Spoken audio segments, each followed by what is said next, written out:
Praise the Lord. जल्दी से जल्दी आने वाला प्रभु यीशु मसीह के अति पवित्र नाम में सभी पवित्र लोगों को मसीह वंदना देता हूँ. വേഗം വരുന്ന കർത്താവ് യേശുക്രിസ്തുവിന്റെ അതിപവിത്ര നാമത്തിൽ എല്ലാ വിശുദ്ധന്മാർക്കും സ്നേഹവന്ദനം.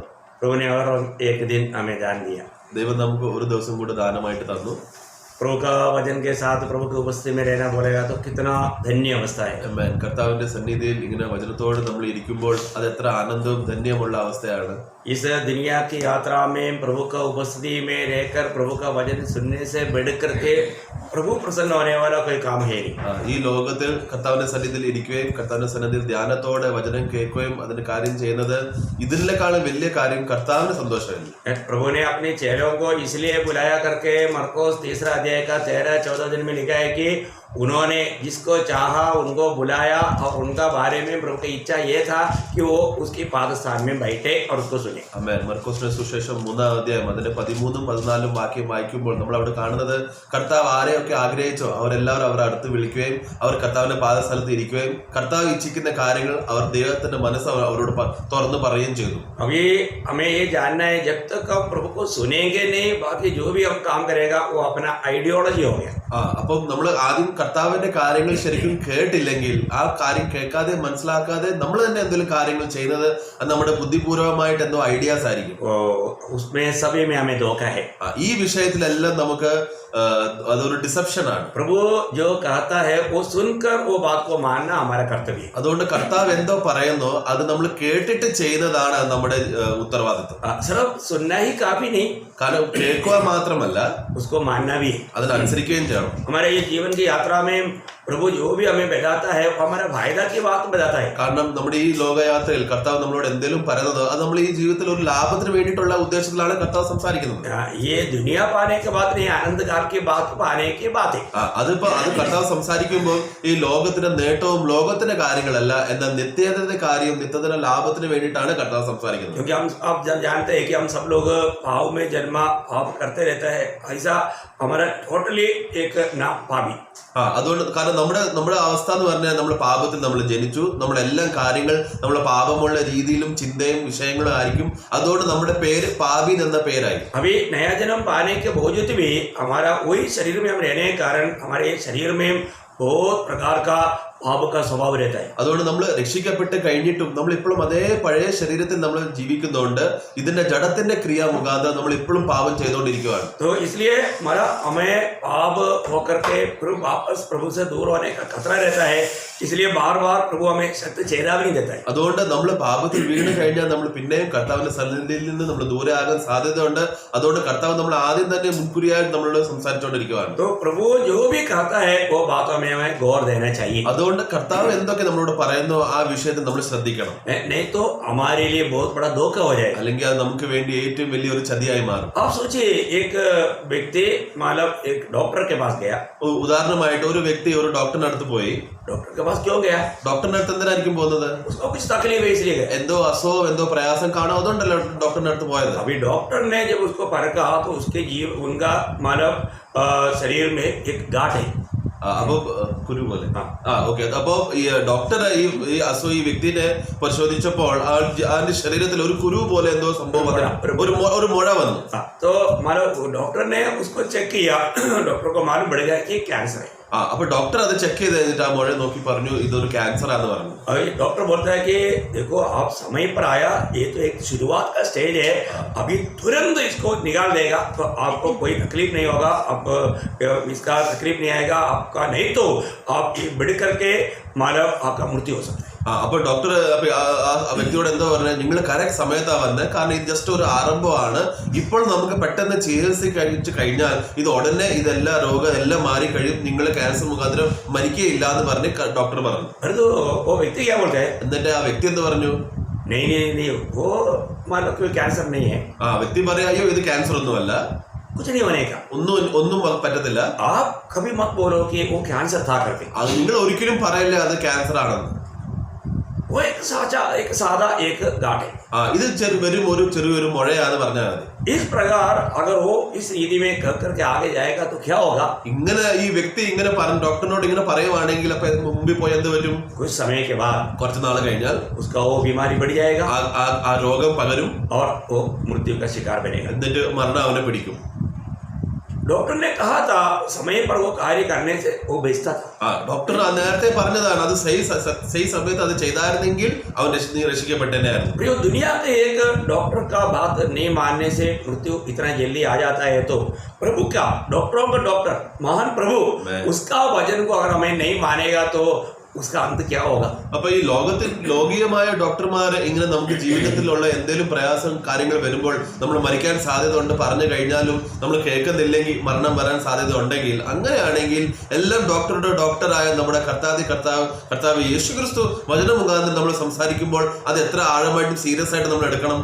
ആ ഡോക്ടർ പറഞ്ഞ രോഗത്തെ ആ രോഗി അതിനെ നിസ്സാരമായി കണ്ടുകൊണ്ട് മുന്നോട്ട് പോകുന്നത് ആ രോഗിക്ക് എത്രമാത്രം വഞ്ചനയായിരിക്കും. तो ये डॉक्टर ने जब इसको बोला कि बीमारी ऐसा है, लेकिन वो बीमारी को उसने साधारण या हल्का रीति से ले लिया, तो वो बीमारी व्यक्ति को कितना बड़ा धोखा हो जाएगा. देखो, भयंकर धोखा हो जाएगा. वो എത്ര വലിയ ഖത്തർനാക് ഭയങ്കരമായിട്ടുള്ള ഒരു വഞ്ചനയായിരിക്കും. मैं आपको बताना चाहता हूँ. അതുകൊണ്ട് എനിക്ക് പറയാൻ ആഗ്രഹിക്കുന്നത്, हाँ, जब हम प्रभु का वचन सुनता है, നമ്മൾ ഇന്ന് കർത്താവിന്റെ വചനം കേൾക്കുമ്പോൾ ये वचन हमें जो भी बात बताता है जो हमारे जीवन में योग्य नहीं, उन सारे बातों को दूर करने का कर्तव्य सुनने वाला एक पवित्र लोगा है. അതുകൊണ്ട് നമ്മൾ വചനം നമ്മൾ കേൾക്കുമ്പോൾ ആ വചനം നമ്മളോട് സംസാരിച്ചത് നമ്മുടെ ഉള്ളിലുള്ള എന്തെങ്കിലും കാര്യങ്ങൾ അതിന് അയോഗ്യമായ വചനത്തിന്റെ വിരുദ്ധമായ എന്തെങ്കിലും കാര്യം ഉണ്ടെങ്കിൽ അത് കേട്ട് മനസ്സിലാക്കി അത് മാറ്റാനുള്ള കർത്തവ്യം വിശ്വാസികൾക്കുണ്ട്. प्रियो, मैं आपको एक बात पूछना चाहता हूँ. हम रोज वचन सुनता है, परंतु कितनी बार प्रभु हमारे जीवन में हमारे कमी-कटियों को बताता है, याद दिलाता है. कितने लोग उस वचन सुन करके उसके अनुसार वचन के अनुसार अपने जीवन को बदल देता है. പ്രിയപ്പെട്ടവരെ, നമ്മൾ എല്ലാ ദിവസവും നമ്മൾ വചനം കേൾക്കുന്നുണ്ടല്ലോ. എന്നാൽ ഈ എല്ലാ ദിവസവും വചനം കേൾക്കുമ്പോൾ എത്ര ആസം വചനം നമ്മുടെ സംസാരിച്ചിട്ട് നമ്മുടെ കുറവുകൾ നമ്മൾ കാണിച്ചു കഴിഞ്ഞിട്ട് ആ കുറവിനെ മാറ്റിയിട്ട് കർത്താവിന്റെ സന്നിധിയിൽ വിശുദ്ധമായി ജീവിക്കാനുള്ള ആഗ്രഹം വെക്കാറുണ്ട്. अयो, मैं ऐसे गलती मेरे जीवन में है, അയ്യോ बोलने से काफी है क्या? അയ്യോ, ഇത്രയും വലിയ തെറ്റ് എന്റെ ഉള്ളിലുണ്ട്, ഇങ്ങനെ ഉണ്ട്, ഇങ്ങനെ അങ്ങനെ ഉണ്ടെന്ന് പറഞ്ഞ് അയ്യോ എന്ന് പറഞ്ഞിട്ട് കാര്യമുണ്ടോ? हमें उस वचन के अनुसार हमारे जीवन को हमारा सही करना चाहिए. നമുക്ക് വചനം അനുസരിച്ച് നമ്മുടെ ജീവിതത്തെ നമുക്ക് ശരിയാക്കണം. है ना? वही बात जब याकूब वाला अध्याय का 22-23 वचन में याकूब क्या कहता? യാക്കോബിന്റെ പുസ്തകം 1-ാം അധ്യായം 22-23 വാക്യത്തിൽ യാക്കോബ് എന്താ പറയുന്നത്? എങ്കിലും വചനം കേൾക്കുക മാത്രം ചെയ്തുകൊണ്ട് തങ്ങളെ തന്നെ ചതിക്കാതെ അതിനെ ചെയ്യുന്നവരായി ഇരിപ്പിൻ. ഒരുത്തൻ വചനം കേൾക്കുന്നവനെങ്കിലും ചെയ്യാത്തവനായിരുന്നാൽ അവൻ തൻ്റെ സ്വാഭാവിക മുഖം കണ്ണാടിയിൽ നോക്കുന്ന ആളോടൊക്കുന്നു. उसके 25 वचन भी സ്വാതന്ത്ര്യത്തിന്റെ തികഞ്ഞ ന്യായപ്രമാണം ഉറ്റുനോക്കി അതിൽ നിലനിൽക്കുന്നവനോ കേട്ട് മറക്കുന്നവനല്ല പ്രവൃത്തി ചെയ്യുന്നവനായി താൻ ചെയ്യുന്നതിൽ ഭാഗ്യവാനാകും. 22-23 और 25. परंतु वचन पर चलने वाले बनो, केवल सुनने वाले ही नहीं जो अपने आप को धोखा देते हैं, क्योंकि जो कोई वचन का सुनने वाला हो और उस पर चलने वाला न हो तो वह उस मनुष्य के समान है जो अपना स्वाभाविक मुंह दर्पण में देखता है. पर जो व्यक्ति स्वतंत्रता की सिद्ध व्यवस्था पर ध्यान करता रहता है वह अपने काम में इसलिए आशीष पाएगा कि सुनकर भूल नहीं पर वैसा ही काम करता है. हाँ, तो सबसे बड़ी बात उसका 25 हाँ भाई. तो मतलब जो काम करता है वो भाग्यवान है. അപ്പൊ അതനുസരിച്ച് പ്രവർത്തിക്കുന്ന ആ വ്യക്തി ധന്യനാണ്.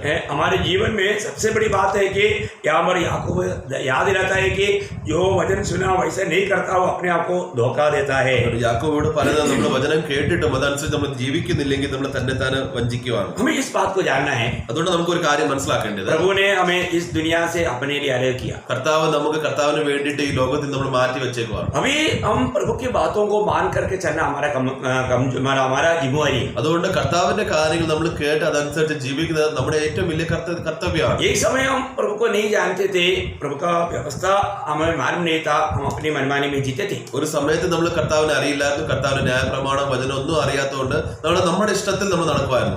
आज हम प्रभु का लोग हैं. എന്നാൽ ഇന്നോ നമ്മളെ കർത്താവിന്റെ ജനമാണ്. प्रभु के लिए अलग किया वो लोग. കർത്താവിന് വേണ്ടിയിട്ട് വേർപെട്ട് മാറ്റി വെച്ച ഒരു കൂട്ടം. ये जानकारी तक कितना श्रेष्ठ है. ഇത് അറിയുന്നത് തന്നെ ഏറ്റവും വലിയ ശ്രേഷ്ഠ കാര്യമല്ലേ? आपको मालूम है प्रभु अपने लोगों को अपनी व्यवस्था देता है. കാരണം കർത്താവിന്റെ ജനത്തിന് വേണ്ടിയിട്ട് അതായതുള്ള കാര്യങ്ങളും വചനം കൊടുക്കും.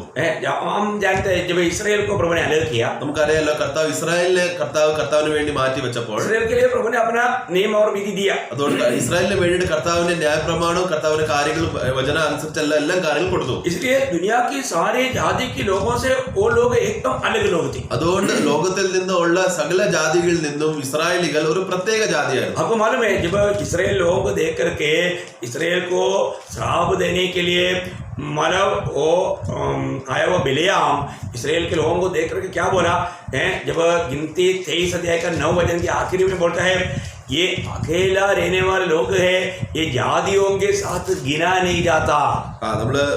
നമുക്കറിയാലോ ഇസ്രായേലിനെ ശപിക്കാൻ വേണ്ടിയിട്ട് ബലാം അവിടെ വന്നപ്പോൾ സംഖ്യാപുസ്തകം 23-ന്റെ 9 അവസാന വാക്യങ്ങൾ അവിടെ പറയുന്നത് ഈ ജാതി ഇതാ തനിച്ച് വാക്കുന്ന ജനം ജാതികളുടെ കൂട്ടത്തിൽ എണ്ണപ്പെടുന്നില്ല. तो अभी इतना अनोखा थोड़ा पढ़िएंगे 23 का 9 नंबर्स 23 का 9 का आखिरी बार. और अन्य जाति से अलग गिने जाते हैं. अन्य जाति से अलग गिने जाते हैं. अन्य ജാതികളിൽ നിന്ന് മാറിപ്പെട്ട് ജീവിക്കുന്ന ഒരു കൂട്ടർ. मतलब और जातियों के साथ मिलता नहीं. അത് മറ്റേ ജാതിയായിട്ട് അവർ കൂട്ടമായിട്ട് നിൽക്കത്തില്ല. इतना अनोखी बात है. എത്ര അനുഗ്രഹപ്പെട്ട കാര്യമാണ്. मतलब क्यों प्रभु के लोगों के पास प्रभु की व्यवस्था है. അതെന്തിനാ അങ്ങനെ? കാരണം അവരുടെ കയ്യിൽ ദൈവത്തിന്റെ ന്യായപ്രമാണം അവരുടെ കയ്യിൽ ഉണ്ടായിരുന്നു. वे लोग उस व्यवस्था के अनुसार चलते हैं. അവർ ഈ ന്യായപ്രമാണം അനുസരിച്ച് ജീവിക്കുള്ളൂ. आपको मालूम है जब आमान अगेश्वरस राजा को इसराइल लोगों को नाश करने के लिए उपाय ढूंढ करके वो कहने वाले एक शब्द एस्तेर का किताब 3 अध्याय का 8 वचन में हम पढ़ता है. वहाँ पर वो क्या बोलता है मालूम है? कि बोलता है कि हमारा देश में एक ऐसा जाति है अन्य जातियों के साथ उनकी व्यवस्था मिलता नहीं. वो किसी जाति के साथ भी उनका व्यवस्था मिलता नहीं. वो एक अलग प्रकार का लोग है, इसलिए उनको जीने नहीं देना है, उनको खत्म करना है. ये आमान जाकर के अगेश्वरस राजा को मांगते हैं. विषय आपको मालूम है, आमान को मोर्दकाई के प्रति गुस्सा आया. वो बोला मैं इतना बड़ा आदमी है तो मैं एक व्यक्ति को नहीं, वो पूरे जाति को खत्म करूंगा. वो निर्णय में ये बात कहता है. आप पढ़िएगा उसको. जिसके नियम और सब लोगों के नियम में से भिन्न है और वे राजा के कानून पर नहीं चलते, इसलिए उन्हें रहने देना राजा को लाभदायक नहीं है. हाँ तो यह पढ़िए बोला പിന്നെ ഹാമാൻ അഹശ്വേരോശ് രാജാവിനോട് നിന്റെ രാജ്യത്തിലെ സകല സംസ്ഥാനങ്ങളിലുമുള്ള ജാതികളുടെ ഇടയിൽ ഒരു ജാതി ചിന്നിച്ചിതറിക്കിടക്കുന്നു. അവരുടെ ന്യായപ്രമാണങ്ങൾ മറ്റുള്ള സകല ജാതികളുടേതിനോടും വ്യത്യാസപ്പെട്ടിരിക്കുന്നു. അവർ രാജാവിന്റെ പ്രമാണങ്ങളെ അനുസരിക്കുന്നതുമില്ല. അതുകൊണ്ട് അവരെ അങ്ങനെ വിടുന്നത് രാജാവിന് യോഗ്യമല്ല. ഇവിടെ ആമാൻ മൊർദെഖായുമായിട്ട് ദേഷ്യവും പക തീർക്കാൻ വേണ്ടിയിട്ട് മൊർദെഖായിനെ മാത്രമല്ല അവന് മൊത്തം ഗോത്രത്തെ നശിപ്പിക്കാൻ വേണ്ടിയിട്ടുള്ള ഒരു ദേശത്തിൽ ഉണ്ടാക്കിയ ഒരു ചതിയായിട്ടുള്ള ഒരു പ്ലാൻ ചെയ്ത കാര്യമാണ്. अभी हम लोग देखते हैं कि मतलब इसराइल लोगों का बारे में कहीं भी लोग वे लोगों के बारे में कहता है कि वो लोग बाकी लोगों के साथ मिलता नहीं. നമ്മൾ ഇസ്രായേലിനെ പറ്റി ഒരു സാക്ഷ്യം നമ്മൾ കേൾക്കുമ്പോൾ പ്രത്യേകിച്ച് വിഷയം ഇങ്ങനെ പറയാറുണ്ട്, ഈ ഇസ്രായേൽ ജാതി മറ്റേ ജാതിയുമായിട്ട് അവർ ചേർന്ന് പോകത്തില്ല. क्यों? कारण क्या है? അതെന്തിനാ അങ്ങനെ? परमेश्वर ने अपना वचन और व्यवस्था बने दिया है. കാരണം കർത്താവിന്റെ വചനവും കർത്താവിന്റെ ന്യായ പ്രമാണം ഈ ജനത്തിന് കൊടുത്തിട്ടുണ്ട്. वे हमेशा प्रभु की व्यवस्था को थामे रहते हैं. അവർ എപ്പോഴും കർത്താവിന്റെ വചനത്തെ മുറുകെ പിടിച്ചു വെക്കും. उस वचन को वो छोड़ नहीं सकते. ആ വചനത്തിൽ അവർക്ക് വിട്ടു മാറാൻ പറ്റത്തില്ല. ये प्रभु ने उनको दिया हुआ आज्ञा है. കാരണം ഇത് ദൈവം അവർക്ക് കൊടുത്ത ആജ്ഞയാണ്. प्रभु ने अपना दास मोशे के द्वारा प्रभु ने इसराइल लोगों को पहुंचाया हुआ वो व्यवस्था में बना रहने के लिए हमेशा वो लोग प्रयास में रहा. കാരണം കർത്താവ് മോശ മുഖാന്തരം ദൈവദാസനായ മോശ മുഖാന്തരം ഈ വചനം അവർക്ക് കൊടുക്കുമ്പോൾ ജനങ്ങളുടെ ഉത്തരവാദിത്തം എപ്പോഴും ഈ ന്യായപ്രമാണവും വചനവും വിധിയുമായി പിടിച്ച് വെച്ച് അന്ത്യം വരെ ജീവിക്കണം എന്നായിരുന്നു. प्रभु उसको व्यवस्था लेने के टाइम पर खास करके उड़ाकर कहा हुआ बात जब हम अनुवाद व्यवस्था 4 अध्याय उसका 6 से 8 तक जब हम पढ़ता है. കർത്താവ് മോശയ്ക്ക് വേണ്ടി ന്യായപ്രമാണം കൊടുത്തപ്പോൾ അപ്പോൾ ഡ്യൂട്രോണമി 4-ന്റെ 5 തൊട്ട് 6 മുതൽ 8 വരെ നമ്മൾ വായിക്കുമ്പോൾ കർത്താവ് കാര്യം പറയുന്നത്, प्रभु ने उनको कहा कि ये व्यवस्था तुम्हारे पास रहने के कारण उसको पालन करने के कारण तुम कैसा जाति रहेगा, एक विशेष जन बन करके रहेगा, वो बात का गवाही देता है. ഡ്യൂട്രോണമി ചാപ്റ്റർ 4:6-8 നമ്മൾ വായിക്കുമ്പോൾ കർത്താവ് പറയുന്ന ഒരു കാര്യം എന്ന് പറഞ്ഞാൽ, നിങ്ങൾ ഈ ന്യായപ്രമാണവും ഈ കൽപ്പനകൾ നിങ്ങൾ അനുസരിച്ചാൽ നിങ്ങൾ ബാക്കി ജാതിയിൽ നിന്ന് ഒരു ശ്രേഷ്ഠ ജാതിയായി മാറും. അവയെ പ്രമാണിച്ച് നടപ്പീൻ. ഇത് തന്നെയല്ലോ ജാതികളുടെ ഇടയിൽ നിങ്ങളുടെ ജ്ഞാനവും വിവേകവും ആയിരിക്കുന്നത്. അവർ ഈ കൽപ്പനകളൊക്കെയും കേട്ടിട്ട് ഈ ശ്രേഷ്ഠജാതി ജ്ഞാനവും വിവേകമുള്ള ജനം തന്നെ എന്ന് പറയും. നമ്മുടെ ദൈവമായ യഹോവയോട് നാം വിളിച്ചപേക്ഷിക്കുമ്പോഴൊക്കെയും അവൻ നമുക്ക് അടുത്തിരിക്കുന്നത് പോലെ ദൈവം ഇത്ര അടുത്തിരിക്കുന്ന ശ്രേഷ്ഠജാതി ഏതുള്ളൂ? ഞാൻ ഇന്ന് നിങ്ങളുടെ മുമ്പിൽ വയ്ക്കുന്ന ഈ സകല ന്യായപ്രമാണവും പോലെ इतना നീതിയുള്ള ചട്ടങ്ങളും വിധികളും ഉള്ള ശ്രേഷ്ഠജാതി ഏതുള്ളൂ? इसलिए तुम उनको धारण करना और मानना, क्योंकि और देशों के लोगों के सामने तुम्हारी बुद्धि और समझ इससे प्रकट होगी अर्थात वे इन सब विधियों को जो सुनकर कहेंगे कि निश्चय ये बड़ी जाति बुद्धिमान और समझदार है। देखो कौन ऐसी बड़ी जाति है जिसका देवता उसके ऐसे समीप रहता हो जैसा हमारा परमेश्वर यहोवा, जबकि हम उसको पुकारते हैं। फिर कौन सी ऐसी बड़ी जाति है जिनके पास ऐसी धर्मदय विधि और नियम हो जैसे कि यह सारी व्यवस्था जिसे मैं आज तुम्हारे सामने रखता हूँ। हाँ, इतना अनोखी बात यहाँ पर प्रभु बोलता है। എത്ര അനുഗ്രഹമുള്ള കാര്യങ്ങളാണ് കർത്താവ് ഈ ജനങ്ങളെ പറ്റി പറഞ്ഞിരിക്കുന്നത്. इतना धर्ममय नियम और विधि ऐसा जिसके पास है इस दुनिया में, कौन सा जाति के पास है? ഇതിന് നീതിയുള്ള നിറഞ്ഞ നിയമവും വിധിയുമുള്ള കാര്യങ്ങൾ ഈ ലോകത്തിൽ വേറെ ഏത് ജാതിയുടെ കയ്യിലുണ്ട്? प्रियो, ये परमेश्वर की ओर से दिया हुआ व्यवस्था है। ऐसा व्यवस्था कौन बना सकता है? കാരണം ഇത് ദൈവമായി കിട്ടിയ ഒരു ന്യായപ്രമാണമാണ്. ഇതേപോലത്തെ ന്യായപ്രമാണം മനുഷ്യർ ഉണ്ടാക്കാൻ പറ്റുമോ? आज आपको मालूम है अधिकतर नियम बाइबल के आधार में बनाया गया है। ഇന്ന് നമ്മൾ നോക്കുന്നത് ലോകത്തിലുള്ള ഓരോരോ നിയമവും അധികാരവും അവർ ഉണ്ടാക്കുന്നത് ബൈബിൾ അനുസരിച്ചാണ് ഉണ്ടാക്കുന്നത്. Praise the Lord. Amen. प्रभु का वचन का महत्व जानना थी। അതുകൊണ്ട് ദൈവത്തിന്റെ വചനത്തിന്റെ മൂല്യത നമുക്ക് മനസ്സിലാക്കണം. प्रभु ने अपने लिए एक झुंड को दुनिया से अलग किया। കാരണം ദൈവം അവന് വേണ്ടിയിട്ട് അവന് വേണ്ടിയിട്ട് ഒരു ജനത്തിനെ കർത്താവിന് വേണ്ടി മാറ്റി വെച്ചേക്കുവാണ്. इसराइल लोगों के बारे में कहने के टाइम पर आपको मालूम है बार बार ये शब्द हमें पढ़ने के लिए मिलता है कि तुमको मैंने मेरे लिए मेरी महिमा के लिए अलग किया. ആമേൻ. ഇസ്രായേലിനെ പറ്റി നമ്മൾ വാക്യമ്പോൾ നമ്മൾ ഒത്തിരി സ്ഥലത്ത് നമ്മളിങ്ങനെ നോക്കുന്നത് കർത്താവ് ദൈവം ഇങ്ങനെ പറയുന്നത്, ഹേ ഇസ്രായേലേ, ഞാൻ എനിക്ക് വേണ്ടിയിട്ട് എനിക്കായി നിങ്ങൾക്ക് വേണ്ടി വിശുദ്ധമായ ജനമാക്കി ഞാൻ നിങ്ങളെ മാറ്റി വെച്ചേക്കുവാണ്. आपको मतलब आमोस उसका 3 अध्याय का दूसरा वचन में हम पढ़ता है आमोस 3:2. Amos 3:2, Amos 3:2. ഭൂമിയിലെ സകല വംശങ്ങളിൽ വെച്ച് ഞാൻ നിങ്ങളെ മാത്രം തിരഞ്ഞെടുത്തിരിക്കുന്നു. ഞാൻ നിങ്ങളെ മാത്രം തിരഞ്ഞെടുത്തിരിക്കുന്നു. कितना अनोखी बात है. पृथ्वी के सारे कुलों में से मैंने केवल तुम्ही पर मन लगाया है. तो मतलब तुम्ही पर मैंने मन लगाया. നിങ്ങൾക്ക് മാത്രമേ ഞാൻ തെരഞ്ഞെടുത്തിട്ടുള്ളൂ. ये सारे वंश से मैं तुमको ही सब चुना. ഈ ലോകത്തിൽ നിന്ന് ബാക്കി ഗോത്രങ്ങളെ വിട്ട് നിങ്ങളെ മാത്രം, ഇസ്രായേലിനെ മാത്രമേ ഞാൻ തെരഞ്ഞെടുത്തിട്ടുള്ളൂ. Praise the Lord. ആമേൻ. प्रियो, ऐसा है तो मैं आपको बताना चाहता हूँ उससे भी महान एक चुनौती पाया हुआ लोग है मंडली. ആമേൻ. പ്രിയപ്പെട്ടവരെ, ഇത് ഇങ്ങനെയാണെങ്കിൽ പുതിയ നിയമത്തിൽ ഇതിനേക്കാളും ശ്രേഷ്ഠ ഒരു അവസ്ഥയും പതിവാണ് സഭ. Praise the Lord. Amen. क्योंकि मंडली क्या है, ये परमेश्वर का हृदय के अंदर छिपा हुआ एक वेद की बात है. കാരണം സഭ എന്ന് പറയുമ്പോൾ ദൈവത്തിന്റെ ഹൃദയ ആഗ്രഹത്തിൽ ഒളിഞ്ഞിരിക്കുന്ന ഏറ്റവും വലിയൊരു മർമ്മമാണ്. ये कोई भी समय में किसी को प्रकट करके दिया नहीं था. ഈ മർമ്മം ആർക്കും പഴയ കാലത്തിൽ ആർക്കും അറിഞ്ഞിട്ടില്ലായിരുന്നു, ആ ഒരു ജീവിക്കും അത് അറിയില്ലായിരുന്നു. एफेसियों का पत्र 3 अध्याय का 4-5 वचन में हम पढ़ता है कि ये वेद पिता परमेश्वर के हृदय में छिपा हुआ महान वेद था. നമ്മൾ എഫേസ്യർ ലേഖനം 3:4-5 നമ്മൾ വായിക്കുമ്പോൾ എഫേസ്യൻസ് ചാപ്റ്റർ 3:4-5 ഇത് ആദ്യ കാലത്തിന് മുമ്പേ തന്നെ പിതാവായ ദൈവത്തിന്റെ ഹൃദയത്തിൽ ഒളിഞ്ഞിരിക്കുന്ന മർമ്മമായിരിക്കുന്ന ഒരു കാര്യമായിരുന്നു. कितनी अनोखी बात है. എത്ര ശ്രേഷ്ഠ കാര്യമല്ലേ. मंडली एक साधारण बात नहीं. സഭ എന്ന് പറയുന്ന ഒരു സാധാരണ കാര്യമല്ല. आज आपको मालूम है, दुनिया के लोगों को मालूम है कि एक परमेश्वर है. ഇന്ന് ലോകത്തിന്റെ ആൾക്കാർക്ക് അറിയാം ഒരു ദൈവമുണ്ടെന്ന്. परंतु परमेश्वर कौन है वो नहीं जानते. എന്നാൽ ദൈവം ആരെന്ന് അവർക്ക് അറിയത്തില്ല. प्रभु उनको प्रकट नहीं हुआ. കാരണം ദൈവം അവർക്ക് വെളിപ്പെട്ടിട്ടില്ല. जब तक प्रभु अपने आप को एक व्यक्ति को प्रकट करके नहीं देगा वो परमेश्वर को कभी नहीं जान सकता. അതുകൊണ്ട് എത്ര ആയാലും ഒരു വ്യക്തിനെ ദൈവം വെളിപ്പെട്ട് കൊടുത്തിട്ടില്ലെങ്കിൽ ആ വ്യക്തിക്ക് ദൈവം ആരാന്ന് മനസ്സിലാക്കാൻ പറ്റത്തില്ല. और वो परमेश्वर का भेद है मसीह. കാരണം അത് ദൈവത്തിന്റെ രഹസ്യമാണ്, ഭേദമാണ്, മർമ്മമാണ് ക്രിസ്തു. हमें ये बात को जानना है कि इसका मालूम मसीह कौन है, मतलब रहस्य के अंदर का रहस्य है. അതുകൊണ്ട് ക്രിസ്തു എന്ന് പറയുമ്പോൾ അത് മർമ്മത്തിന്റെ ഉള്ളിലുള്ള വ്യക്തിയാണ്, മർമ്മമാണ്. हम लोग कोलोसियों 2:2 में पढ़ता है. കൊലോസ്യർ ലേഖനം 2:2 കൊലോഷ്യൻസ് ചാപ്റ്റർ 2:2 നമ്മൾ വായിക്കുന്നുണ്ട്. मतलब वो मसीह कौन है, मसीह परमेश्वर का भेद है. ക്രിസ്തു ആരാ? ക്രിസ്തു ദൈവത്തിന്റെ മർമ്മമാണ്. कितना अनोखी बात है. എത്ര അനുഗ്രഹപ്പെട്ട കാര്യമാണ്. और मसीह का भेद है मंडली. അതേപോലെ തന്നെ ക്രിസ്തുവിന്റെ ഭേദമാണ് സഭ. Praise the Lord. ആമേൻ.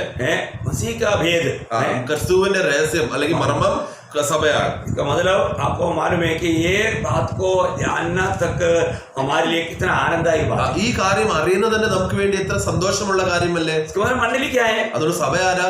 परमेश्वर का रहस्य का अंदर का रहस्य. സഭ എന്ന് പറയുമ്പോൾ ദൈവത്തിന്റെ ഉള്ളിലുള്ള രഹസ്യമാണ്. वो प्रभु जब तक प्रकट करके नहीं देगा तो कौन जान सकता है. അത് കർത്താവ് ഇത് വെളിപ്പെടുത്തി തന്നില്ലെങ്കിൽ പിന്നെ നമുക്ക് അങ്ങനെ മനസ്സിലാക്കാൻ പറ്റും. इसलिए हमारे इस छोटा सा जीवन में हर एक पवित्र लोग जो उद्धार पाए हैं उन लोग जरूर अपने जीवन में जानना चाहिए कि वास्तव में प्रभु ने मुझको चुना है क्या. അതുകൊണ്ട് നമ്മളൊരു യഥാർത്ഥമായ വിശ്വാസി, രക്ഷിക്കപ്പെട്ട വിശ്വാസി തന്നെ എപ്പോഴും ശോധന ചെയ്യേണ്ട ഒരു കാര്യമാണ് ചോദ്യമാണ്, കർത്താവ് എനിക്ക് യാഥാർത്ഥ്യമായിട്ട് എന്നെ തെരഞ്ഞെടുത്തിട്ടുണ്ടോ?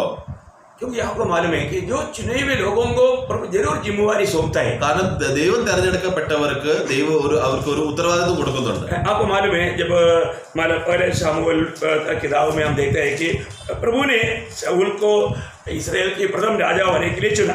നമുക്കറിയാലോ, 1 ശമൂവേൽ നമുക്ക് അവിടെ വായിക്കുമ്പോൾ ദൈവം ശൗൽ രാജാവിനെ ജനങ്ങളുടെ മേളിൽ കർത്തൃത്വം ചെയ്യാൻ രാജാവായിട്ട് തെരഞ്ഞെടുത്തു. अभी और प्रभु ने उसको नियुक्त भी किया. കർത്താവാണ് അവനെ നിയുക്തം ചെയ്തത്. अभी प्रभु ने उसको राजा होकर के मतलब उसको अभिषेक किया. കർത്താവ് അവനെ രാജാവായിട്ട് നിയമപ്പെട്ടതാണെന്ന് പറഞ്ഞുകൊണ്ട് അവനെ അഭിഷേകം ചെയ്തു. इसके बाद में उसको नियुक्त किया. അത് കഴിഞ്ഞിട്ട് അവനെ നിയുക്തം ചെയ്തു. मतलब इसके बाद में वो नियुक्ति में क्या हो गया, वो विश्वासघाती निकला. എന്നാൽ നിയുക്തി ചെയ്ത് കഴിഞ്ഞപ്പോൾ അവൻ എന്ത് പറ്റി? വിശ്വാസത്യാഗിയായി മാറി. Praise the Lord. विश्वास पादकम विश्वासघाती हुआ. വിശ്വാസത്യാഗിയായി അല്ലെങ്കിൽ വിശ്വാസത്തെ ത്യജിച്ചു കളഞ്ഞു. Praise the Lord. मैं एक बात आपको बताना चाहता हूँ. ഞാൻ ഒരു കാര്യം പറയാൻ ആഗ്രഹിക്കുന്നത്, आपको मालूम है जब मतलब उस समय में मतलब प्रभु कहने वाले एक दुखदायक बात है. पहले शमूएल 15 अध्याय का 11 वचन. ആ സമയത്ത് കർത്താവ് വിഷമിച്ച ഒരു കാര്യം പറയുന്ന ഒരു കാര്യമാണ് 1 ശമൂവേൽ 15:11. ഫസ്റ്റ് ശമൂവേൽ 15:11. ഞാൻ ശൗലിനെ രാജാവായി വാഴിച്ചതിനാൽ എനിക്ക് മനസ്താവമായിരിക്കുന്നു. അവൻ എന്നെ വിട്ടുമാറിയിരിക്കുന്നു, എന്റെ കൽപ്പനകളെ നിവർത്തിച്ചതുമില്ല. ओ कितना दुख के साथ यहाँ पर प्रभु ये गवाही देता है. पढ़िएगा उसको पहले शमूएल 15 अध्याय का 11 वचन. मैं शाऊल को राजा बनाने के पछताता हूँ, क्योंकि उसने मेरे पीछे चलना छोड़ दिया और मेरी आज्ञाओं को पालन नहीं किया. तो यहाँ पर प्रभु को कितना दुख हुआ है. അപ്പൊ കർത്താവിടെ എത്ര വിഷമമായി. प्रभु ने दिया हुआ वचन को उसने छोड़ दिया. കർത്താവ് കൊടുത്ത വചനത്തെ അവൻ മാറ്റിക്കളഞ്ഞു. प्रभु उसको एक मतलब इतना अनोखा पदवी कभी वो उसका योग्य नहीं था, तभी भी प्रभु ने उसको ഇസ്രായേൽ की राजा होने के लिए चुन लिया. കർത്താവ് നമുക്കറിയാം, സൗലിന് വേണ്ടിയിട്ട് ഇസ്രായേലിലെ രാജാവായി തെരഞ്ഞെടുക്കുമ്പോൾ അത് ഷൗലിന് ഒരിക്കലും യോഗ്യമുള്ള അവസ്ഥയിലല്ലായിരുന്നു. എന്നിട്ടും ഇത്ര വലിയ പദവി ഷൗലിന് കൊടുത്തു. क्योंकि अभी वो खुद एक समय मतलब उसको राजा होकर चुना गया करके जाना, तो वो खुद गवाही दिया. क्या गवाही दिया मालूम है? ഷൗല് രാജാവായി തെരഞ്ഞെടുക്കപ്പെട്ടപ്പോൾ അവൻ തന്നെ ഒരു സാക്ഷ്യം പറഞ്ഞത്. അവന്റെ അവസ്ഥയുടെ സാക്ഷ്യം അവൻ എന്തോ പറഞ്ഞത്? 1 ശമൂവേൽ 9:21. 1 ശമൂവേൽ 9:21. ഫസ്റ്റ് ശമൂവേൽ 9:21.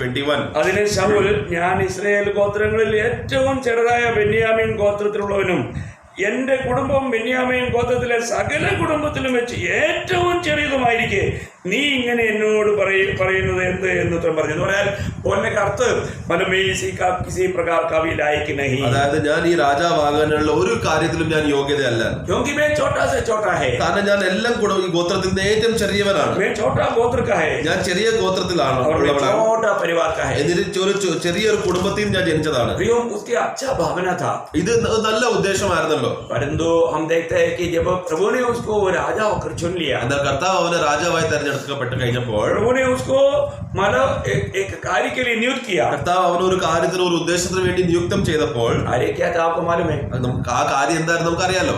इस्राएल लोगों की यात्रा में अमालेक आकर के इस्राएल लोगों में से जो तकेमंदे लोगों को खत्म किया.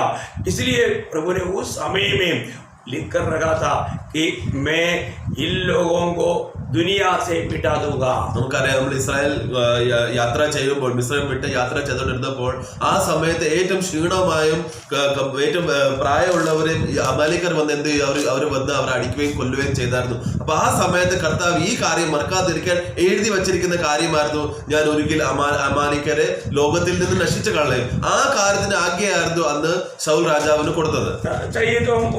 बात को पढ़ सकता है. ആ വാക്യത്തിന് വേണ്ടി നമ്മൾ വായിക്കാം. जब व्यवस्थापन 25 अध्याय ड्यूटरोनमी 25 उसका 17 से 19. അത് 17 to 19.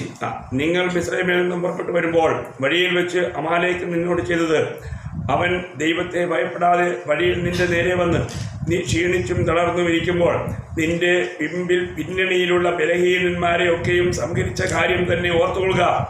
ആകയാൽ നിന്റെ ദൈവമായ യഹോവ നിനക്ക് അവകാശമായി അടക്കുവാൻ തരുന്ന ദേശത്ത് ചുറ്റുമുള്ള നിന്റെ സകല ശത്രുക്കളെയും നിന്റെ ദൈവമായ യഹോവ നീക്കി നിനക്ക് സ്വസ്ഥത തന്നിരിക്കുമ്പോൾ നീ അമാലേക്കിന്റെ ഓർമ്മയെ ആകാശത്തിന് കീഴിൽ നിന്നും മായ്ച്ചു കളയണം. ഇത് മറന്നു പോകരുത് എന്ന് ദൈവം കൽപ്പിച്ചതാണ്. स्मरण रख कि जब तू मिस्र से निकल कर आ रहा था, तब अमालेक ने तुझे मार्ग में क्या किया, अर्थात उनको परमेश्वर का भय न था। इस कारण उसने जब तू मार्ग में थका भागा था तब तुझ पर चढ़ाई करके जितने निर्बल होने के कारण सबसे पीछे थे उन सबों को मारा। इसलिए जब तेरा परमेश्वर यहोवा उस देश में जो वह तेरा भाग करने के लिए अधिकार में कर देता है तुझे चारों ओर के सब शत्रुओं से विश्राम दे, तब अमालेक का नाम धरती पे से मिटा डालना और तुम इस बात को न भूलना। तो यहाँ पर हम देखते हैं कि उसी समय में ही प्रभु ने ये बात का निर्णय लिया और पहला राजा शौल को प्रभु ने आज्ञा भी दिया। അപ്പൊ നമുക്കറിയാം ആ സമയത്തിൽ തന്നെ കർത്താവ് ഈ കാര്യം നിർണയം ചെയ്ത കാര്യമായിരുന്നു. അപ്പോൾ ആദ്യത്തെ രാജ നിയുക്തമായപ്പോൾ ഈ രാജാവിനെ അതിന്റെ കാര്യങ്ങൾ ചെയ്യാൻ വേണ്ടിയിട്ട് അധികാരവും കൊടുത്തു. प्रियो, कोई भी प्रभु के लोगों के साथ कोई भी विद्रोह करता है तो स्वर्ग नोट करता है। അതുകൊണ്ട് പ്രിയപ്പെട്ടവർ, ആരും കർത്താവിന്റെ സഭയിൽ വിരുദ്ധമായിട്ട് എന്തെങ്കിലും പ്രവൃത്തി ചെയ്താൽ സ്വർഗം അത് നോക്കുന്നുണ്ട്. हम वही बात के लिए नियुक्ति के बारे में यही पहला शामुएल 15 अध्याय का 2-3 वचन में प्रभु ने नियुक्ति दिया था उसको। നമുക്കറിയാം ഈ വിഷയത്തിലുള്ള അധികാരത്തിന് വേണ്ടി നിയുക്തിയായിട്ട് അല്ലെങ്കിൽ ഈ പ്രവൃത്തി ചെയ്യണം എന്നുള്ള 1 സാമുവേൽ 15-ാം അധ്യായം 1-2 first Samuel chapter 15 verse 2 and 3.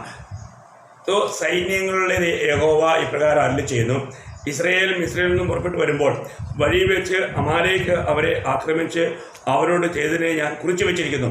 ആകയാൽ നീ ചെന്ന് അമാലേക്കിനെ തോൽപ്പിച്ച് അവർക്കുള്ളതൊക്കെയും നിർമൂലമാക്കി കളയുക. അവരോട് കനിവ് തോന്നരുത്.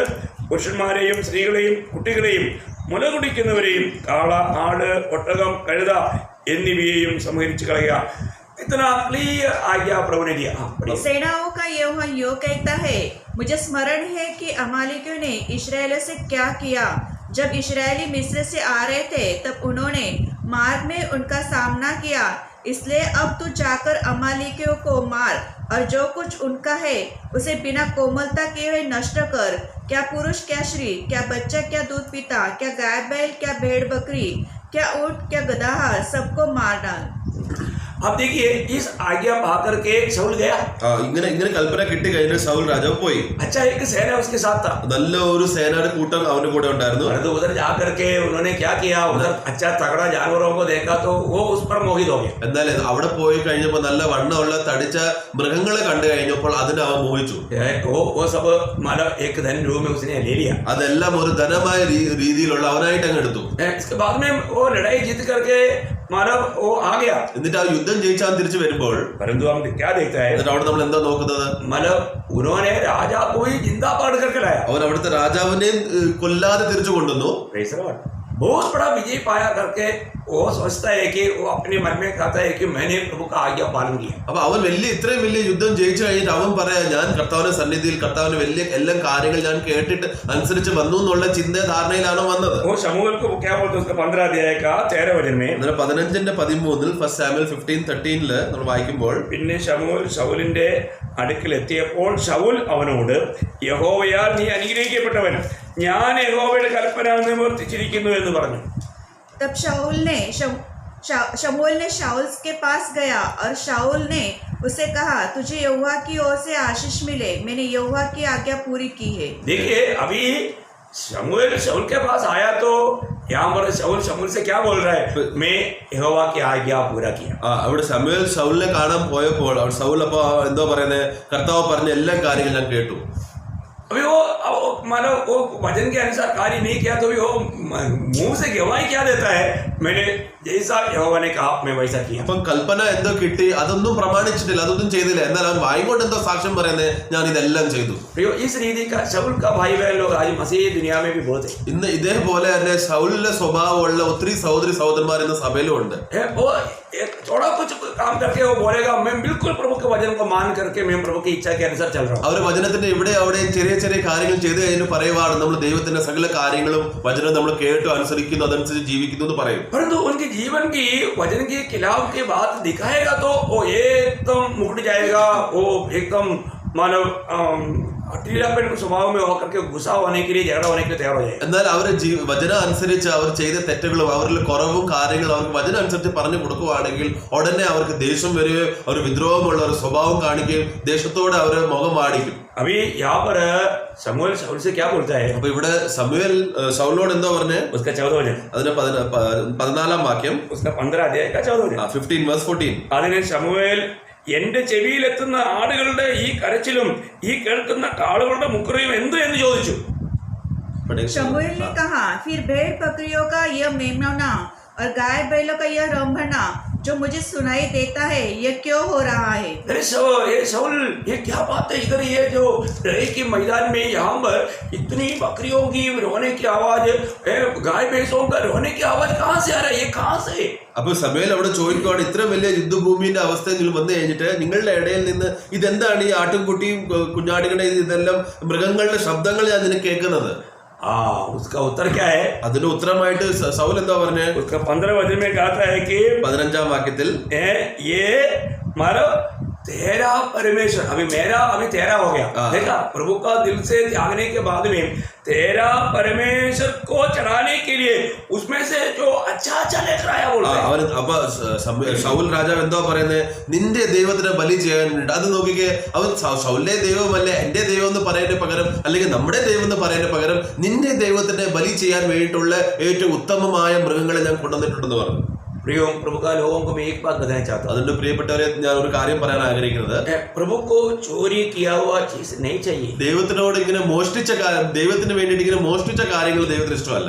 गलत रीति में कमा करके कुछ प्रभु को देंगे सोचना कितना धोखा की बात है। തെറ്റായ രീതിയിൽ നമ്മൾ എന്തെങ്കിലും സമ്പാദിച്ചിട്ട് അത് ഞാൻ ദൈവത്തിനും കൊടുക്കാമെന്ന് പറയുന്നത് ദൈവത്തിന് അത് ഇഷ്ടമല്ല. कोई लोग सोचते हैं कि मैं जितना घूस लेता है उसका भी दशमांश में प्रभु को देगा तो प्रभु खुश हो जाएगा। कभी नहीं होगा। പ്രിയപ്പെട്ടവർ, ചിലവർ വിചാരിക്കും ഞാനിങ്ങനെ ഈ ബ്രൈബ് ഇങ്ങനെ എടുക്കുവാണെങ്കിൽ, കള്ള രീതിയിൽ ഞാൻ പൈസ എടുത്തിട്ട് അതിന്റെ ദശാംശം ഞാൻ ദൈവത്തിന് കൊടുത്താൽ ദൈവം ഒത്തിരി സന്തോഷമാവുന്നതാണ്. इस रीति में भी सोच करके करने वाला विश्वासी लोग आज की पीढ़ी में भी ഇങ്ങനെ ചിന്തധാരണ വെച്ച ഉള്ള മനസ്സുള്ള കൊടുക്കുന്ന വിശ്വാസികൾ ഇപ്പോഴും ഉണ്ട്. मैं एक बात आपको बताना चाहता हूँ। അതുകൊണ്ട് പ്രിയപ്പെട്ടവർ, ഞാൻ ഒരു കാര്യം പറയാൻ ആഗ്രഹിക്കുന്നത്, कभी किसी से भी ऐसा कोई दान नहीं चाहता। പ്രിയപ്പെട്ടവരെ, കർത്താവിന് ഒരിക്കലും ഇതേപോലെയുള്ള ദാനം ആഗ്രഹമല്ല. प्रभु का दृष्टि में सबसे श्रेष्ठ बात प्रभु का बात मानना है। കാരണം കർത്താവിന്റെ സന്നിധിയിൽ ഏറ്റവും വലിയ ശ്രേഷ്ഠമായ കാര്യം എന്ന് പറയുന്നത് കർത്താവിന്റെ കാര്യങ്ങൾ കേൾക്കുവാനാണ്. प्रभु की बात हम अगर मानता है, इससे बड़ा प्रभु को दिल को खुश करने वाला कोई बात है नहीं। കർത്താവിന്റെ വചനത്തെ അനുസരിക്കുന്നേക്കാളും ഏറ്റവും വലിയ കാര്യം ഒന്നുമില്ല. ഇതിന് കർത്താവിന്റെ ഹൃദയത്തിൽ വലിയ തൃപ്തം കൊണ്ടിരുന്ന ഒരു കാര്യമാണ്. वहाँ पर उसका 22 वचन में हम पढ़ता है, वही 15 अध्याय का 22 वचन। അതിന്റെ 15ന്റെ 22ാം വാക്യം, 1 Samuel 15:22. യഹോവയുടെ കൽപ്പന അനുസരിക്കുന്നത് പോലെ ഹോമയാഗങ്ങളും അന്നയാഗങ്ങളും യഹോവയ്ക്ക് പ്രസാദമാകുമോ? ഇതാ, അനുസരിക്കുന്നത് യാഗത്തെക്കാളും ശ്രദ്ധിക്കുന്നത് മുട്ടാടുകളുടെ മേസിനേക്കാളും നല്ലത്. शमूएल ने कहा, क्या यहोवा होम बलियों और मेल बलियों से उतना प्रसन्न होता है जितना कि अपनी बात के माने जाने से प्रसन्न होता है? सुन, मानना तो बलि चढ़ाने से, मानना बलि चढ़ाने से, और कान लगाना मेढ़ों की चर्बी से उत्तम है। देखो कितना गहरी बात यहाँ पर शाऊल से कहता है। ഇപ്പൊ എത്ര വലിയ ആഴമായുള്ള കാര്യമാണ് സാമുവേൽ ശൗലിനോട് പറഞ്ഞത്. आज भी कितने लोग प्रभु का बातों को मानने के लिए उत्साही नहीं। ഇന്ന് എത്ര പേരാണ് നമ്മൾ നോക്കുന്നത്, കർത്താവിന്റെ കാര്യങ്ങൾ കേൾക്കാനും അനുസരിക്കാനും അവർക്ക് ഉത്സാഹമില്ല. प्रभु के वचन सुनने के समय में तक वो लोग ध्यान से सुनता ही नहीं। കർത്താവിന്റെ വചനം കേൾക്കുന്ന ശ്രദ്ധിച്ച് കേൾക്കുന്ന വിഷയം വരുമ്പോൾ അവർ ശ്രദ്ധിച്ച് കേൾക്കത്തില്ല. आज कितने लोग विश्वासी लोग प्रभु का वचन के साथ इस रीति में काम करने के कारण वो बड़ा मूर्ति पूजक बनते जा रहा है, वो जादू टोणागर बनते जा रहे हैं, ये उनको मालूम नहीं। അവർക്ക് അറിയുന്നില്ല. കാരണം കർത്താവിന് വിരുദ്ധമായി ഇങ്ങനെ വചനത്തിന് വിരുദ്ധമായി അവർ ക്രിയ ചെയ്യുന്നതുകൊണ്ട് അവർ മൂർത്തി പൂജകളും മന്ത്രജാതികളായി മാറുവാണ്. आज के दिन में मैं आपको बताना चाहता हूँ, आज बहुत से पवित्र लोग बहुत से प्रकार का पापों में डूबे हुए। ഇന്ന് അനേക പ്രകാരമുള്ള വിശ്വാസികൾ അനേക പ്രകാരമുള്ള പാപത്തിൽ അവർ വീണുകൊണ്ടിരിക്കുകയാണ്. थोड़ा भी हम जब भजन के द्वारा उनको परखेगा तो हमको ये मालूम पड़ेगा, अरे ये मेरा भाई, ये मेरा बहन, ये कितना भयंकर पाव में गिरा हुआ है। അപ്പൊ നമ്മൾ വചനം അനുസരിച്ച് നമ്മൾ അതിനെ നോക്കുവാണെങ്കിൽ നമുക്ക് മനസ്സിലാവും, അയ്യോ എന്റെ പ്രിയ സഹോദര, എന്റെ പ്രിയ സഹോദരി, നിങ്ങൾ എത്ര വലിയ പാപത്തിലാണ് ജീവിക്കുന്നത് അവർക്ക് നമുക്ക് മനസ്സിലാക്കാൻ പറ്റും. आप कभी मूर्ति पूजा किया? നമ്മൾ ഒരിക്കലും എപ്പോഴെങ്കിലും നമ്മൾ മൂർത്തിയുടെ പൂജ ചെയ്തിട്ടുണ്ടോ? आप प्रभु में आने के बाद कभी मूर्ति पूजा किया? കർത്താവിൽ വന്ന് കഴിഞ്ഞിട്ട് ഒരിക്കലെങ്കിലും മൂർത്തിയുടെ സന്നിധിയിൽ വന്ന് പൂജ ചെയ്തിട്ടുണ്ടോ? आप विश्वास में आने के बाद में जादू टोना किया? വിശ്വാസി ആയി കഴിഞ്ഞിട്ട് മന്ത്രമുള്ള കാര്യങ്ങൾ ചെയ്തിട്ടുണ്ടോ? आप शायद बोलेगा नहीं मैंने कभी नहीं किया। അപ്പൊ നിങ്ങൾ പറയില്ല, ഞാൻ ഒരിക്കലും ചെയ്തിട്ടില്ലല്ലോ. अभी किया है कि नहीं, ये वचन को आप ध्यान से सुनिए। അപ്പൊ അങ്ങനെ ചെയ്തിട്ടുണ്ടോ ഇല്ലയോ എന്നുള്ള കാര്യം നമ്മൾ വചനത്തിൽ നമ്മൾ നോക്കാം. इसका 23 वचन पढ़िए। അതിൽ 23ാം വാക്യത്തിൽ വായിക്കുമ്പോൾ ശമൂവേൽ कहता है, അവിടെ ശമൂവേൽ പറയുന്നത്, മത്സരം ആഭിചാര ദോഷം പോലെയും ശാഠ്യം മിഥ്യാപൂജയും വിഗ്രഹാരാധനയും പോലെയും ആകുന്നു. അപ്പോൾ यहाँ पर उसका पहला भाग पढ़ना। देख बलवा करना और भावी कहलाने वालों के से पूछना एक ही समान पाप है। देखिए बलवा करना वो क्या है, वो जादू टोना के पास जा करके भावी कराने वालों के पास जा करके उस बात को करने के बराबर पाप है। इसका मतलब कितनी बार हमने प्रभु के वचन सुना पर वो नहीं माना, हमने बलवा किया। നമ്മൾ വിരുദ്ധമായി കർത്താവിന് വിരുദ്ധമായി നിൽക്കുന്നവരുടെ പാപം പറഞ്ഞ എന്താ, ഈ മന്ത്രവാദി ചെയ്യുന്നവരുടെ അടുത്ത് പോയി കഴിഞ്ഞിട്ട് നമ്മുടെ ഭാവി കാലം എന്താണ് അറിയുന്ന പോലെ പാപമാണ്. നമ്മൾ എത്ര പ്രാവശ്യം കർത്താവിന് വചനം കേട്ടിട്ട് അതിന് വിരുദ്ധമായി നമ്മൾ മത്സരിക്കാൻ നിന്നിട്ടുണ്ട്. उस वचन को ना मान करके कितनी बार ऐसा हठीलापन किया. നമ്മൾ ആ വചനം കേൾക്കാതെ മനസ്സിലാക്കാതെ അതിന് അർത്ഥമായി ചെയ്യാതെ നമ്മൾ എത്ര പ്രാവശ്യം നമ്മൾ കർത്താവിന് വിരുദ്ധമായി നിന്നിട്ടുണ്ട്. आगे सुनिए. അത് കഴിഞ്ഞിട്ട് और हट करना मूर्तों और गृह देवताओं की पूजा के तुल्य है. देखा कितना भयंकर मूर्ति पूजक लोग आज विश्वासी लोगों में हम देख सकते हैं. എത്ര പ്രകാരമുള്ള വിഗ്രഹ മൂർത്തി ചെയ്യുന്നവർ സഭയിൽ തന്നെ ഉണ്ട്, വിശ്വാസികളുടെ ഇടയിലുണ്ട്. इस वचन को जैसे जानना चाहिए हमें जानना जरूरी बात. അതുകൊണ്ട് ഈ വചനത്തെ നമ്മൾ എങ്ങനെ അറിയണം ആ രീതിയിൽ നമ്മൾ അറിയേണ്ടതാണ്.